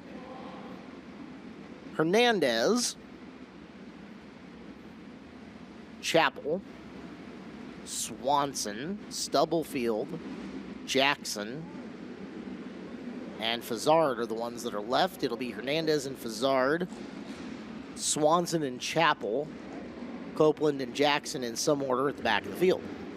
Guys, I also want to ask you a question, if we can zoom in on the tail tank of the 7J of Sean Jackson's ride. Okay. On the last restart, the fuel cell was absolutely going up and down, and it doesn't look like it's very secured there. So for the fans that are tuning in at home, maybe you can explain to us why that fuel cell looks like it's starting to be not very secured to the chassis. Yeah, and we see it bouncing around right now. There's 4 bolts, 2 on the bottom side and 2 on the upper side. And I'm guessing either those nuts didn't get tightened on the bottom, or maybe they've broken off in that crash, but definitely the bottom side of that tail tank not attached to the car. Hey, we got through turn 1. Now can we get through 3 and 4? 3 cars. It was questionable for a second. Fazard trying to work up top on Hernandez. Oh. Fazard, bumper cars. There goes Swanson by. Here comes Chapel trying to do something. 3 wide behind him for third for just a second, with Copeland trying to work his way in. Jake Swanson up and around. Can he get down low to cut the path off for Hernandez? Couldn't quite do it in 4. Did get through in 1. And then Hernandez is going to look down racetrack at the end of turn 2. Oops. Clinton, I think you're right. You're only allowed to run the bottom in heat 4. That's it, guys. This is unbelievable. If you don't run the bottom, you have to go to the tail. It's kind of the opposite of the fun thing we do. Leader runs the top. It's the only thing that makes sense. And at the same time, everybody who's run the bottom in turn number 1, I think, has been at the back of the pack at this point. Yeah. Chapel got away with one there. Shane Golobic and Ryan Bernal looking on and trying to tell Colby Copeland, all right, this is ugly in front of you. Just chill. Well, he's up to 3rd now. I mean, and he's going to get credited with an 8th place start. So this has an opportunity to be a really, really good run for Colby Copeland. Yeah, 8-3, 111. So that would put him second high in points if he can just I wouldn't rule out 8-2 at this point. He's had a tough time getting by Chapel. Isaac, I was going to say, has been running a really smart race and then had the contact with Hernandez, but regardless, Chapel's not slow. Well, Swanson's on a 5-1, guys. That's a 120-pointer, so he'll be high point if he can hold on to this. Oh, he almost didn't ride the bike down there through 3 and 4. Copeland needs one more spot here to steal high point. Oh. Almost off of turn number 2. I've never seen so much contact in a 4-lap race in midget cars. This has been wild. It is only your 2nd year here at the Chili Bowl, Chris. Yeah. Settle in. This happens once in a while. Heat race from hell. Everybody trying to survive it. Swanson's trying to win it. Copeland trying to grab that one extra spot on Isaac Chapel. Sean Jackson could salvage something. He's back to 4th as Terry Maddox waves the white flag, and it has settled down, and Swanson has this one all but in the bag. Working out of 4, Jake Swanson will get the win in the Alex Bowman race car. Isaac Chapel, Colby Copeland. AJ Hernandez, I believe, got by. Jackson got 4th. Yes, Hernandez was 5th. Chapel's 6-2, also worth 113. So your top 3 all scoring very well there. As final results, 120 from Swanson, 113 from Chapel, 111 from Copeland. All those guys well into a qualifier and should be well into an invert as well. As Swanson, your new high point. And down the NOS Energy Drink ramp cam they come. Heat race number 5 on track. Mitchell Moles versus Kyle Cummins off the front of this. Charlie Loudon and Kurt Stellhorn in row 2. David Gasper and David Camfield Jr. in row number 3. Kevin Cook and Logan Mitchell, row number 4. 8 cars, 8 laps, more points up for grabs here at the Chili Bowl. You're going to look at the NOS Energy Drink ramp cam as heat number 5 has made their way out onto the racetrack. We've got a K1 Race Gear interview at the top of the ramp with Chris Wellner. That's right, and it's Jake Swanson surviving and advancing that one. Just how much does a race like that test your patience when it seems like everybody's just ping-ponging off each other? We had 3 upside down. It felt like it was never going to end. I know. I was wondering the same thing. You know, it's pretty tough because the heat race means so much, and I feel like a lot of people put a lot of pressure on themselves, and then they end up making mistakes because of that. So just time and experience has taught me that. But this 55A is really good, so should put us sitting pretty good in the qualifier. We'll just keep on rolling with it. Can't thank Alex enough for bringing the best cars in the building. These things are so nice, and it's a pleasure to drive it.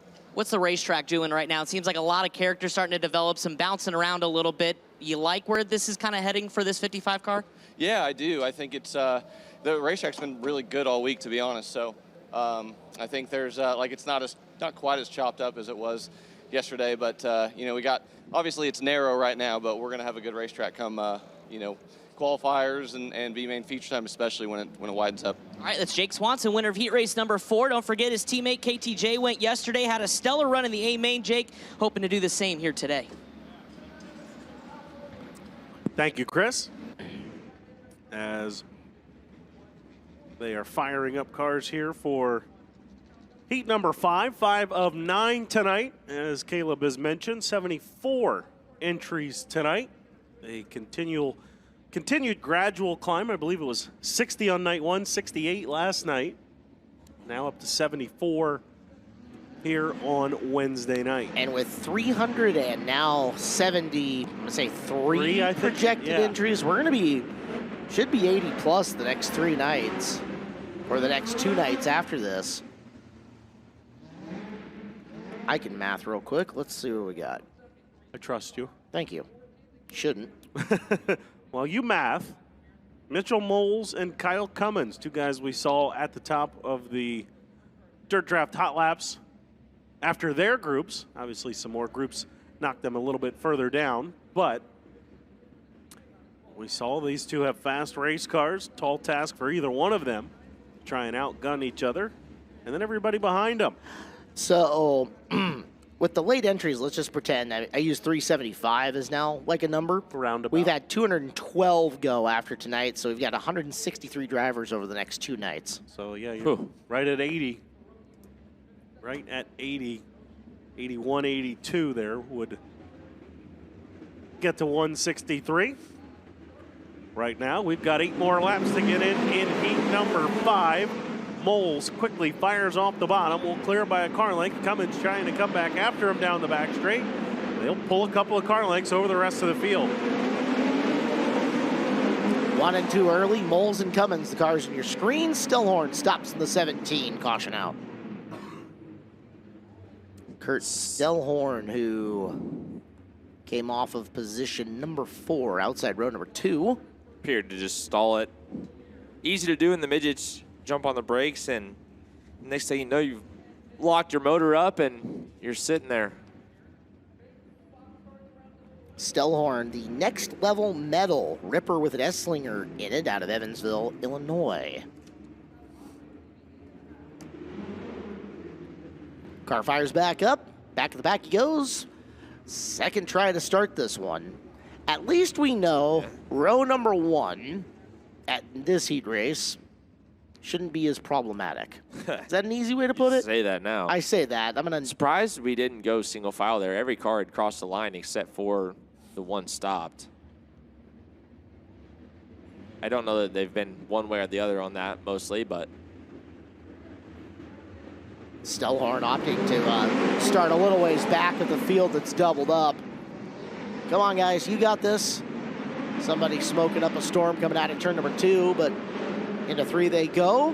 Moles will lead lap number 1, Cummins following him. I believe that was Charlie Loudon, the car smoking and struggling as Cummins continues to hang right with Mitchell Moles. Going to be a tough object to pass him, and all of a sudden here comes Gasper into the picture. David Gasper, who started 5th, and he hangs on to it, but he loses ground. Oh, big move right there for the lead. And it's all for naught. Loudon comes to a stop in the X. Well, I wonder if Mitchell Moles slipped in Loudon's oil. Loudon had puked a ton of oil when we saw that smoke initially, and I saw it on the racetrack. But the yellow saves Mitchell Moles. He's smoking right now also, it looks like.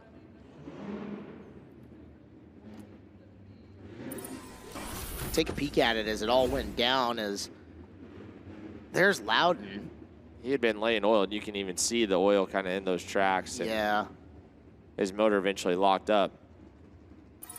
To a stop and done for the X of Charlie Loudon. Yeah, guys, I'm pretty confident here that Mitchell Moles is smoking right now. You know, that or he's just getting enough of whatever is on the racetrack up on his header. Well, camera guys are telling us, and the production trucks say that car is putting out some puffs. So we'll watch it as he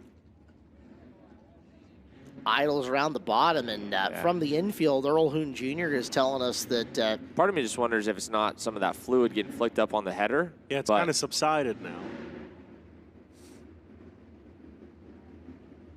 Mitchell's not pulling in either way. Oh, no, you're running her until she's dead, right? Yep. And there's a lot of moisture down there. Oh, yeah.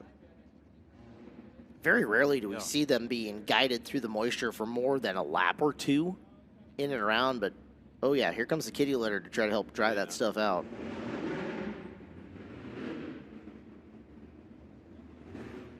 So 2 laps in, 6 to go, heat race number 5 here at the Chili Bowl Nationals. Mitchell Moles and Kyle Cummins 1 and 2, that's exactly how they started. David Gasper in the JFM car is 3. Camfield, Cook, Mitchell, and Stellhorn of the cars that are still left running.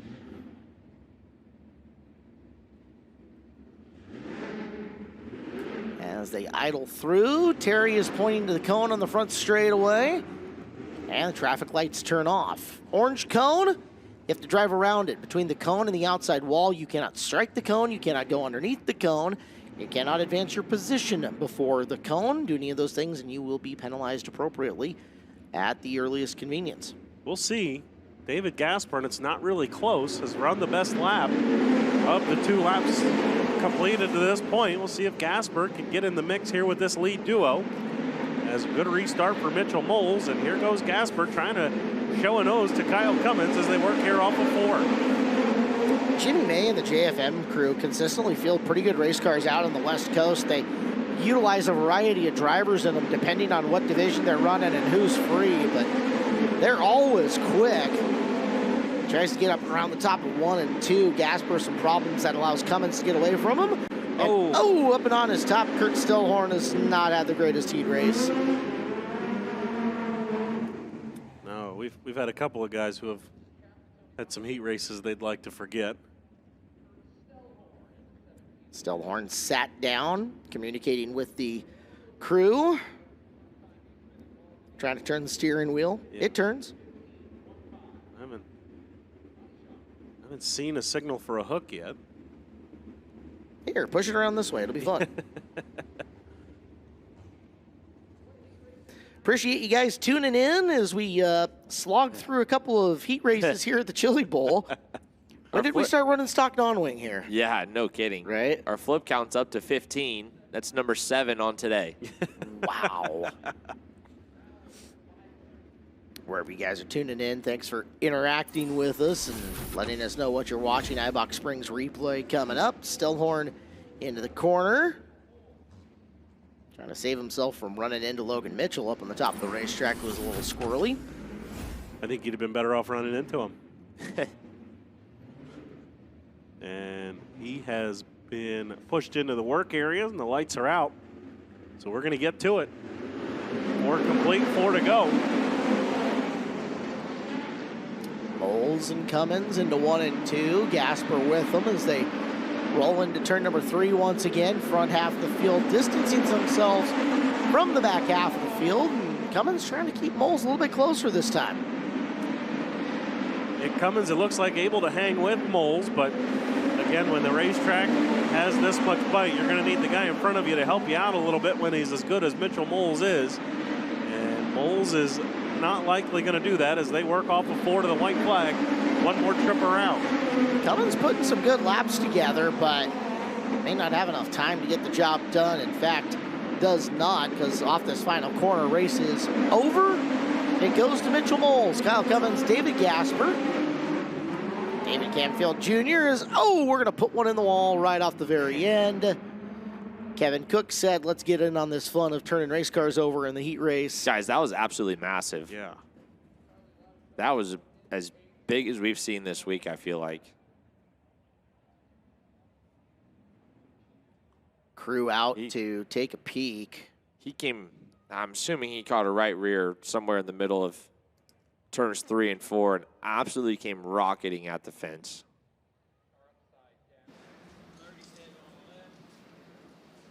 Well, we're waiting on word from down trackside. Be just a second as you get a look at the Bosky's Performance Parts speed shot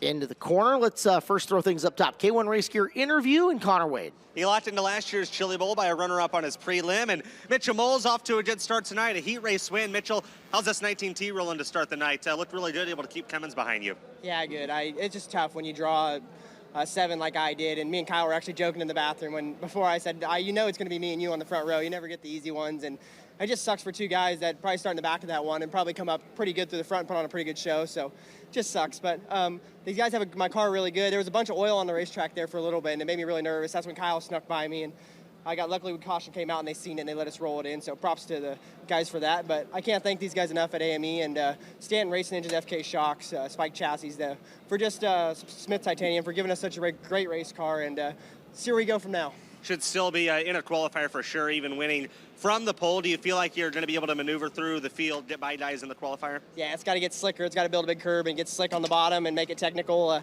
These guys know what they're doing here at Chili Bowl, and they'll get it tuned up, and hopefully we put on a pretty good show for you guys. Mitchell Moles gets a heat race win. When he led all those laps in the prelim 2 years ago, that was with Matt Wood Racing, and then last year he was with CB Industries whenever he was second on the prelim. Guys, this is his first Chili Bowl with Ryan Bold. It's off to a good start. What a nice guy. Wants to put on a good show for us. Fence repair ongoing here at the exit of corner number 4. I'll give you guys something to joke about. So we've seen every driver do an interview up there with a NOS hat on. Yep. I didn't have one on. It literally would not fit on my head. I had it down to the last hole in the snap. Wow. And it would not fit on my head. So I've been there. Bent frame there for Kevin Cook. Oh, yeah. Earl Hoon, you're looking at her. Yeah, you saw the damage on the down rail on the chassis there on the front end, bent in. But I do want to let you know that Kevin Cook was able to get out of that car under his own power. Safety team was checking out. He is complaining of just being a little sore, but like the cat in the red hat said, that was a hard impact there on the front stretch barrier. But good thing that, like I said, he was able to get out of that car under his own power. All right, Earl, thank you so much. They're finishing up here in corner number 4. A quick timeout for us. We'll roll heat race number 6 down the ramp in a matter of mere seconds. Back after this commercial break on our live coverage of the 38th Annual Chili Bowl Nationals here on FloRacing, presented by NOS Energy Drink.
Cars have made their way down the ramp here at the Chili Bowl Nationals. Heat race number 6 is on racetrack, ready to fire off and try to put on a better show for the viewing audience. Glad to have you in with us. Caleb Hart, Chris Moore, and Clinton Boyles in the booth.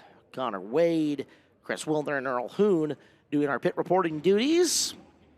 Production night for Brian Ward. We'll see him on the broadcast a little bit later this week. Hopefully reset button there. Everybody to kind of much needed, hopefully for the entirety of the arena at this point in time, as there is the Extreme Midget Champion, Jade Avedissian, outside row number 4 here in this 6th heat race. Got a lot of passing points up for grabs for her and for Preston Latimus, making his second appearance here at the Chili Bowl, a Delaware native. And Michael Facento, one to watch, rolling off inside of row number 2. A distinct California flavor here in this heat race. 4 of the 8 drivers listed as at least originally on your hometown out of CA, including your pole sitter Robert Carson and Michael Facento, who's in behind him. Daniel Whitley, who's outside row number 2, and of course Jade from Clovis, California herself, outside row number 4. Had a chance to talk to her up in the pit area earlier. Not super happy with how the Race of Champions went. Said, I could be better. Some things that we could have done differently as well. And it got into the deep dive on it. And she's scheduled to do something a little bit different this coming year. She's going to be on the pavement a little bit, and said as much as she's been testing on pavement here lately, the alternating skill set between that and coming back to drive the dirt midget has thrown her a little ways. We'll see what happens as we go. She's coming from outside row number 6, so that's going to improve her starting spot in this one. Green flag out. They bottleneck up in the corner, but we've got cars together. Jade's one of them. Yeah, one car I didn't see who. I think it might have been the car that scheduled to start just in front of her, Jared Warhurst. Went to the tail, and so that slid her up to 6th. And now she's going to lose the spots that she gained there anyway, as she was locked together with the 81K of Dakota Gay. You got to look there at the iBox Springs instant replay. Yeah, it just kind of ran up on the left rear of Dakota Gay.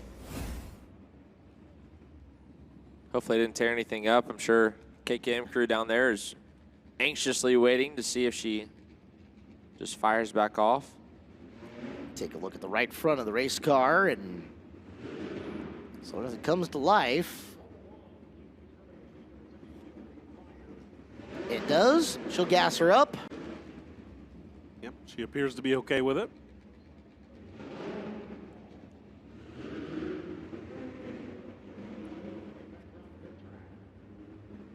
So far, the reset button was unsuccessful. Strike one. Whoops. Lineup will come back into position.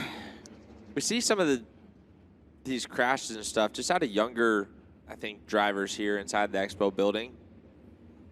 Goes a bit both ways, but some of the nerves, maybe just, you know, anxiousness, feel like you gotta go, gotta make these moves, and it would just be a lot better if we'd settle in. I feel like you're probably even a little bit more anxious after watching a couple of nights and seeing everything. Yeah. It could go either way for you. Yeah. We've seen what feels like about 8 flips in the last 2 heat races, though, and you think you'd sit at the top of the ramp and say, man, I don't really want to do any of that. I'd just like to get clean into corner number 1, Yeah. right? Second try for Robert Carson and Tanner Berryhill. Michael Jacinto thinks he's got a lane to the inside. Working on Carson down the back straightaway. Opening lap 3-1 for Jacinto. Berryhill going to try to follow him through. He'll do so up into second. Carson third. And there's Avedissian, who original start was 6th. Now looking for third off the corner, and she has got it moving forward. Yeah, she's just lugged around the bottom and made her way forward. All of a sudden now to third, and might not be done yet as she closes right to the back bumper of Tanner Berryhill, and Berryhill takes care of himself, gets on the bike on the berm over there, and Preston Latimus follows. So the cars scheduled for 7th and 8th are now up to 2nd and 3rd. It's not a simple racetrack to drive, even for a veteran like Berryhill at this point. Behind Berryhill, that's Daniel Whitley. Trying to use the high groove to get up and around. He gets squirrely. Down to the bottom goes Carson to make the pass. So Carson trying to salvage a score. Gets too wide off the turn. Whitley right back down underneath to retake the position. Behind him coming is Dakota Gay, as the 2-to-go signal is out for Michael Jacinto, whose lead is 1.9 seconds here in the heat race with Avedissian in second. Yeah, Avedissian was just kind of able to plug her way through to get to second. Not the case for the lead, as Jacinto setting a good pace. Meanwhile, Berryhill's going back to work, trying to at least get back to third as he works to the back bumper of Preston Latimus, and Berryhill started outside of the front row, so this is a big spot for him, but he's not going to get it. Jacinto, the winner, Avedissian, Latimus, and Berryhill, the top 4, Daniel Whitley, Robert Carson, Dakota Gay, and Jared Warhurst. It's 110 for Jacinto. Avedissian ends up 6th to 2nd for 113. Originally scheduled to start 8th, but she did go off on that initial start in the 6th position. So as there are 3 heat races left, got that one up and going and finally rattled away some laps. It can be done. God bless him. Here we go, heat race number 7 on racetrack. Chase Young, we saw him tinkering with the engine in the 21R a little bit earlier. Devin Simmons in the F5. Caleb Stelzig, the 45S. Johnny Brown Jr., the 251. Chad Freewalt is the 4F. Garrett Williamson in the 60X. Colton Cottle in the 81C. Fun story, the 7DK. Darren Kaufman from Waynesboro, Pennsylvania, and the hand-controlled car. That thing has a unique setup in it to allow him to come out and participate with us here at Chili Bowl. Seen a couple of shots from the top down on the Kaufman car of everything he's got to go through to get her on the track. Let's check in up top with Chris Wilner. Chris. Yeah, good heat win for Michael Facinto's crew, telling him pulling away there at the very end. We saw yesterday Chase McDermott had a lot of speed. Did that give you guys a lot of confidence coming into today that things would carry over? Absolutely. I mean, this Trifecta Motorsports team is so much fun to drive for, and the 5U's been comfy ever since I got in it. I mean, I really didn't know. Like, I'm out there running the bottom, and I feel my right rear kind of slipping a little bit. Grabbed some shock, and it got better. So I knew Jade was coming. I'm sure she was probably pounding the top pretty hard there. But, no, it's cool. It's a good start to the night. Hopefully we can keep it up going. Guys downstairs we're talking about is almost getting a little nerve-wracking when you're sitting at the top of the ramp. We see 8 flips in the last 2 heat races. So much aggression. Does it kind of worry you a little bit? Absolutely. And then, I got a really good first start, and I'm like, well, that's not going to happen again, So, but it ended up working out. So this Blackjack Express 5U's fast. All right, that's Michael Facinto. So far, so good here on Wednesday night, a 2-time Chili Bowl A-Main starter. Chris Wilner from up at the top of the ramp as we take a look at the F5 of Devin Simmons.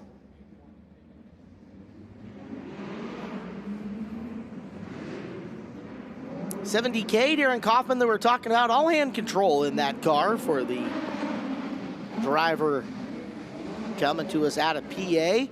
You watch him, I've seen some video in there, and man, the amount of work he's got to do to get that car around is impressive that he just ends up pulling it off. Yeah, can't imagine being an absolute handful. So there it is, a look at the hand controls, because you're hand controlling the throttle and brake as you're going through the steering process as well. Just awesome that they've got it rigged up to figure out how to do that for them. As we go green, they're 3 wide in the corner. Settle, and no settling. Big one. Kaufman. That was not small.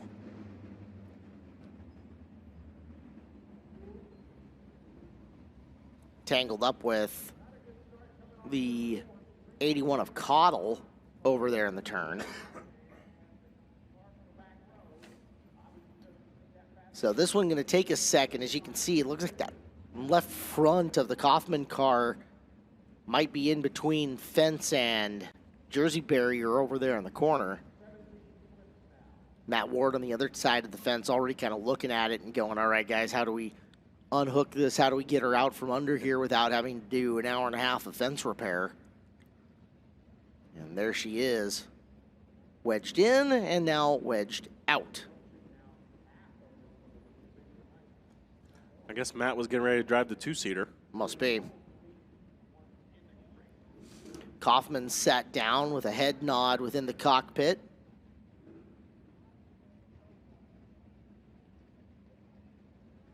Now trying to get him out of gear. Car rolling downhill.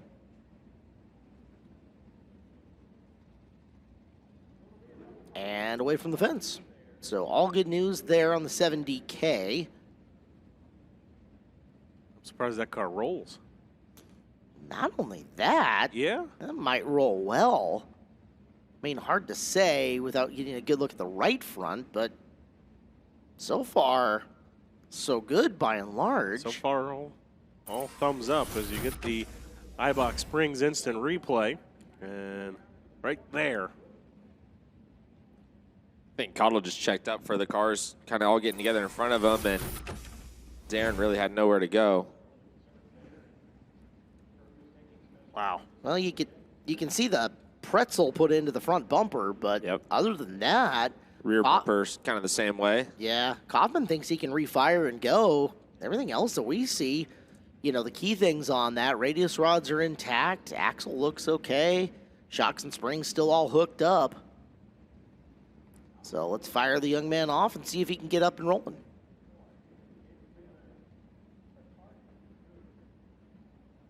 See MPV Express on the side of his car.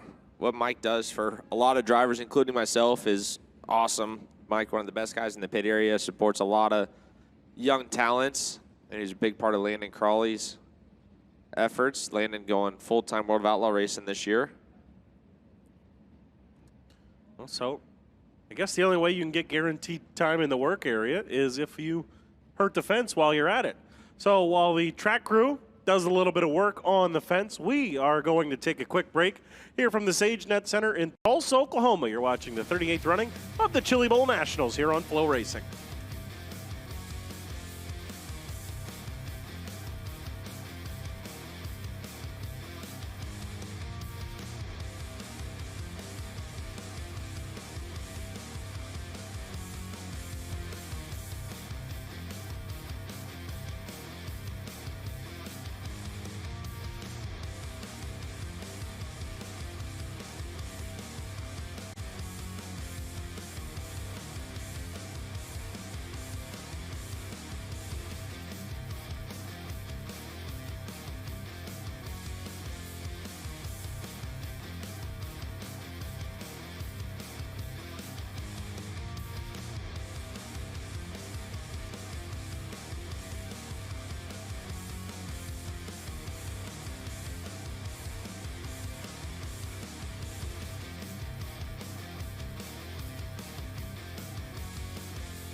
Well, you see cars coming back up to speed, forming up.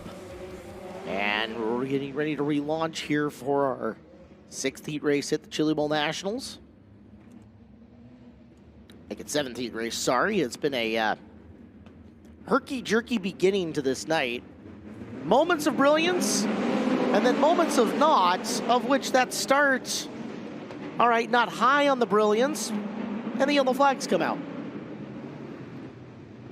Yeah, I think we went from yellow to lights out to green very quickly there. All right. And the guys weren't ready for it. Guys, tuck up. Get her in. Yeah, let's go. It's 8 laps. Come on. Settle in. Let's go. So, Chase Young, Devin Simmons, front row.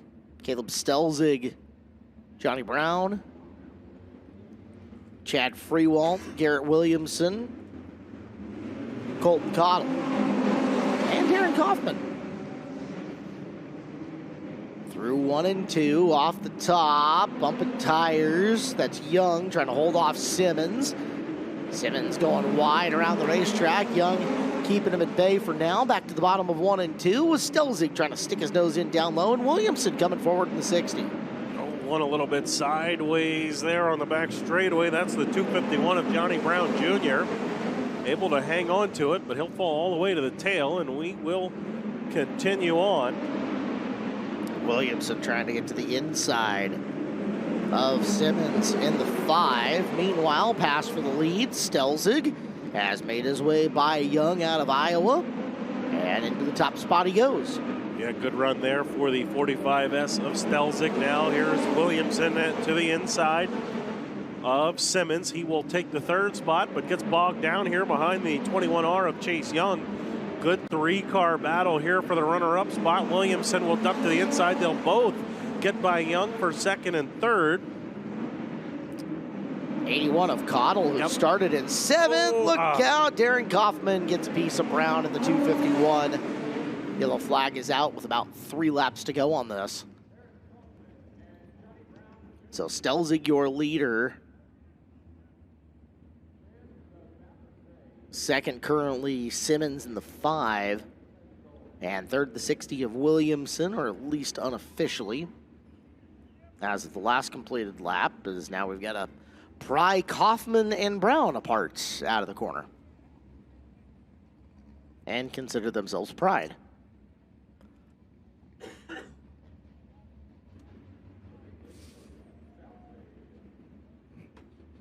Pushing off the 7DK, getting harder with every opportunity, as that rear bumper is almost more square than it is conical shaped at this point.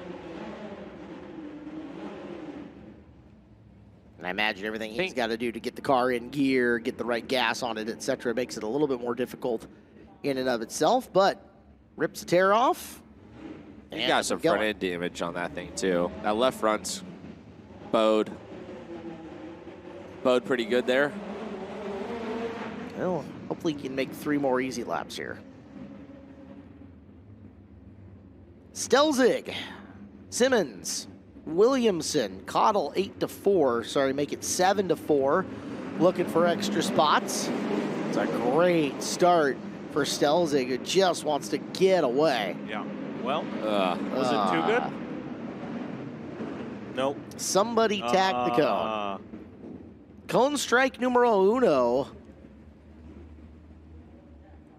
Figures, right? Who did the naughty? naughty? Makes sense.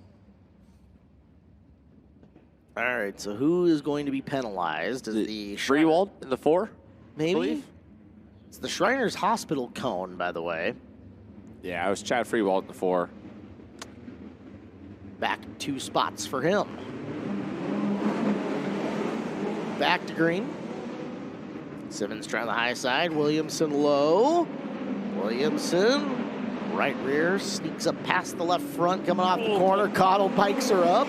Man. Brings it back down mercifully. They're all over the place in the back of the pack. Looking down low. There goes Young in the 21, trying to get underneath Freewald. Freewald coming up on white flag action. 1 to go. for all the chaos, Darren Kaufman has driven himself to 5th. He'll salvage a good run.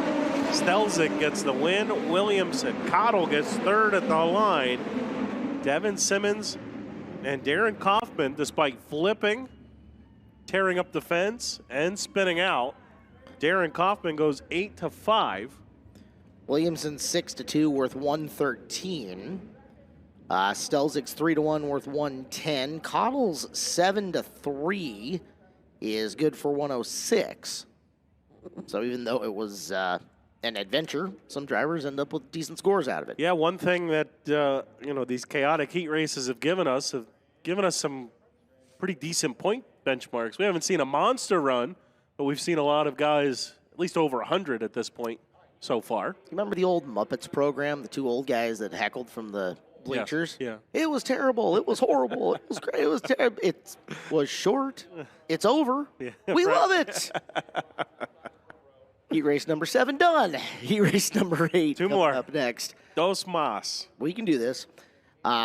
Coming down the ramp, once again, big thank you to NOS Energy Drink, sponsor of the Ramp Cam and sponsor of the entirety of the program here at the Chili Bowl Nationals. Wyatt Rotz and Brandon Welty making up row number 1. Brody Wake and Kyle Simon in row number 2. Good row number 3. Paul May, 3rd quickest in hot laps for a bit. And Brent Cruz next to him. Jace McIntosh and Robert Speak, the 10-time Formula champion over in Great Britain. Over on the tarmac, that's what they call it in the UK. So rolling their way down, you will get a quick look at the heat race winner in Caleb Stelzig. K1 Race Gear will not get a chance to put a microphone in his face, unfortunately. I'm But sure he would say he congratulations can't to him. thank all those guys enough. Car was really good. He's pumped up to be here. Got some work to do in the qualifier. Room to Excited to see what we can do. Room to get better. Yeah. Right? That's a Yeah. frequent. Yeah, we can make a couple adjustments. We can make the car a little bit better. See how the track changes. I got told I pulled the biggest pet peeve of my own last night. what in the did you interview. do? And I said, I can't think da-da-da-da-da. I forgot the enough. One So you person just didn't said thank it. people. Yeah, just didn't thank him. Wow. Couldn't do it. It seems like we've got the textbook winner's interview down pat, though. All the right cliches. Just got to execute. Somebody just sent me a picture of the 2 Muppets that you were referencing, Caleb. They know.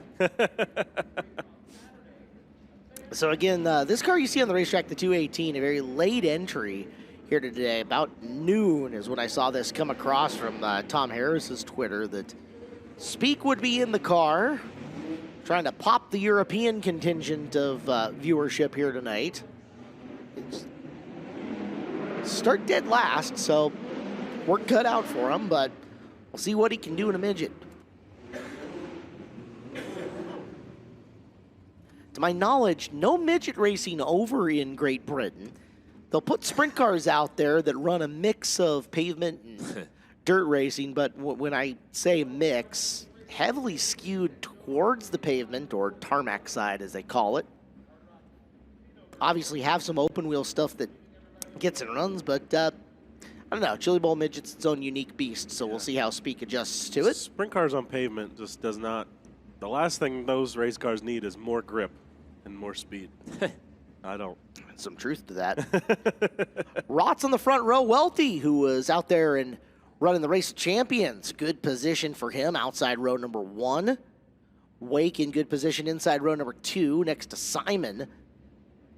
Should be fun. Let's see how this thing sequences out. 8 more times around coming. It is the 8th heat race. And we're underway off the turn. Welty gets the good start in through the middle of the corner. Wake sticking the nose in underneath on Rotz. Rotz, good job just to hang tight. Gets to the bottom, secures 2nd place. Lap number 1, Welty, Rotz. Down low is Wake, nose underneath. Rotz catches him, picks up May. Everybody drives away, and there's Cruz trying to go 4 wide to get there with Simon on the outside. All the chaos in front of him. Brent Cruz says thank you very much through the middle of 3 wide there down the home straightaway. And Brent Cruz, just like that, drives himself into the 3rd spot. Meanwhile, Brody Wake has taken the lead away here. Wake gets by Welty and Cruz up to 3rd. Down the back straightaway and opening it up. is Wake. Timing and scoring still having to do a little bit of catching up here for us. I think Wake's transponder didn't trip that last time by. Now he's there back where he belongs. Oh. See May in the 71, Simon in the 23, and up and around the high side, Jace McIntosh trying to get something done to the 08J. He works on the Rots car. Kyle Simon just gave an elbow there to Paul May to get by him for the 4th spot. May nearly got back to him. Simon better run away to hide. May's kind of been roughed up here over the course of this heat race, currently sitting in the 5th position.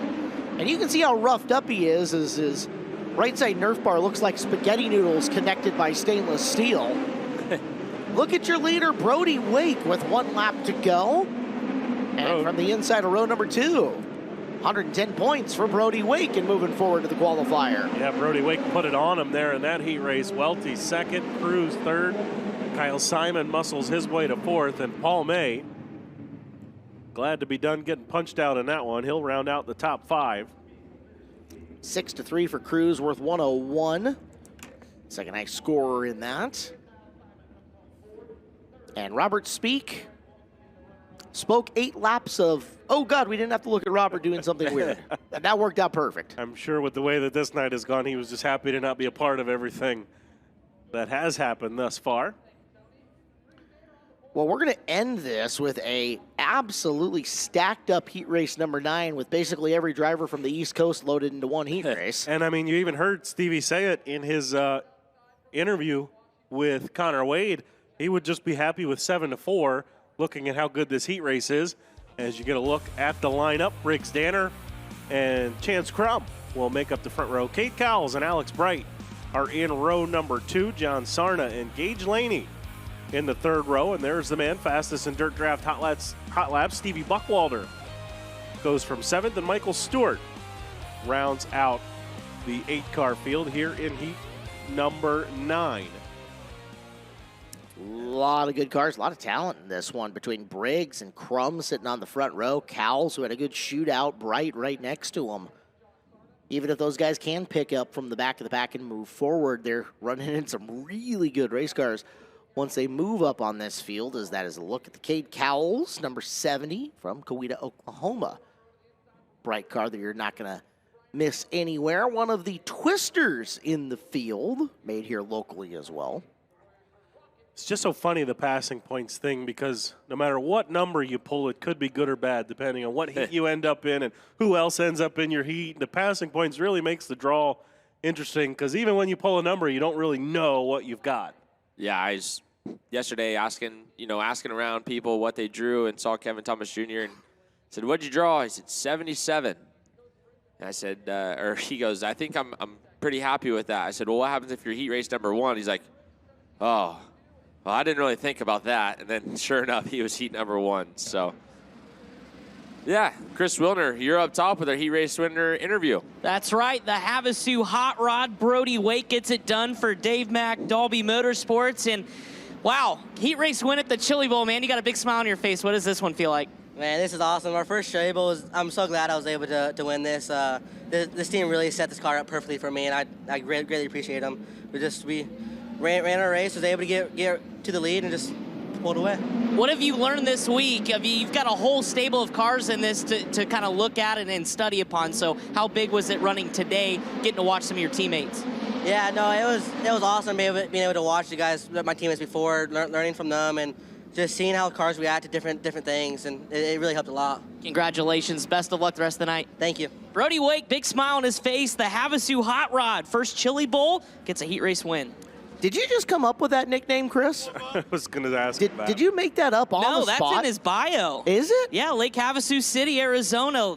Dennis Guile came up, said he's been through so much this past year or two, and has been really looking forward to this moment. So, yeah, the Havasu Hot Rod, the name lives here in the bowl. All right. Dennis Guile from Racecraft fame.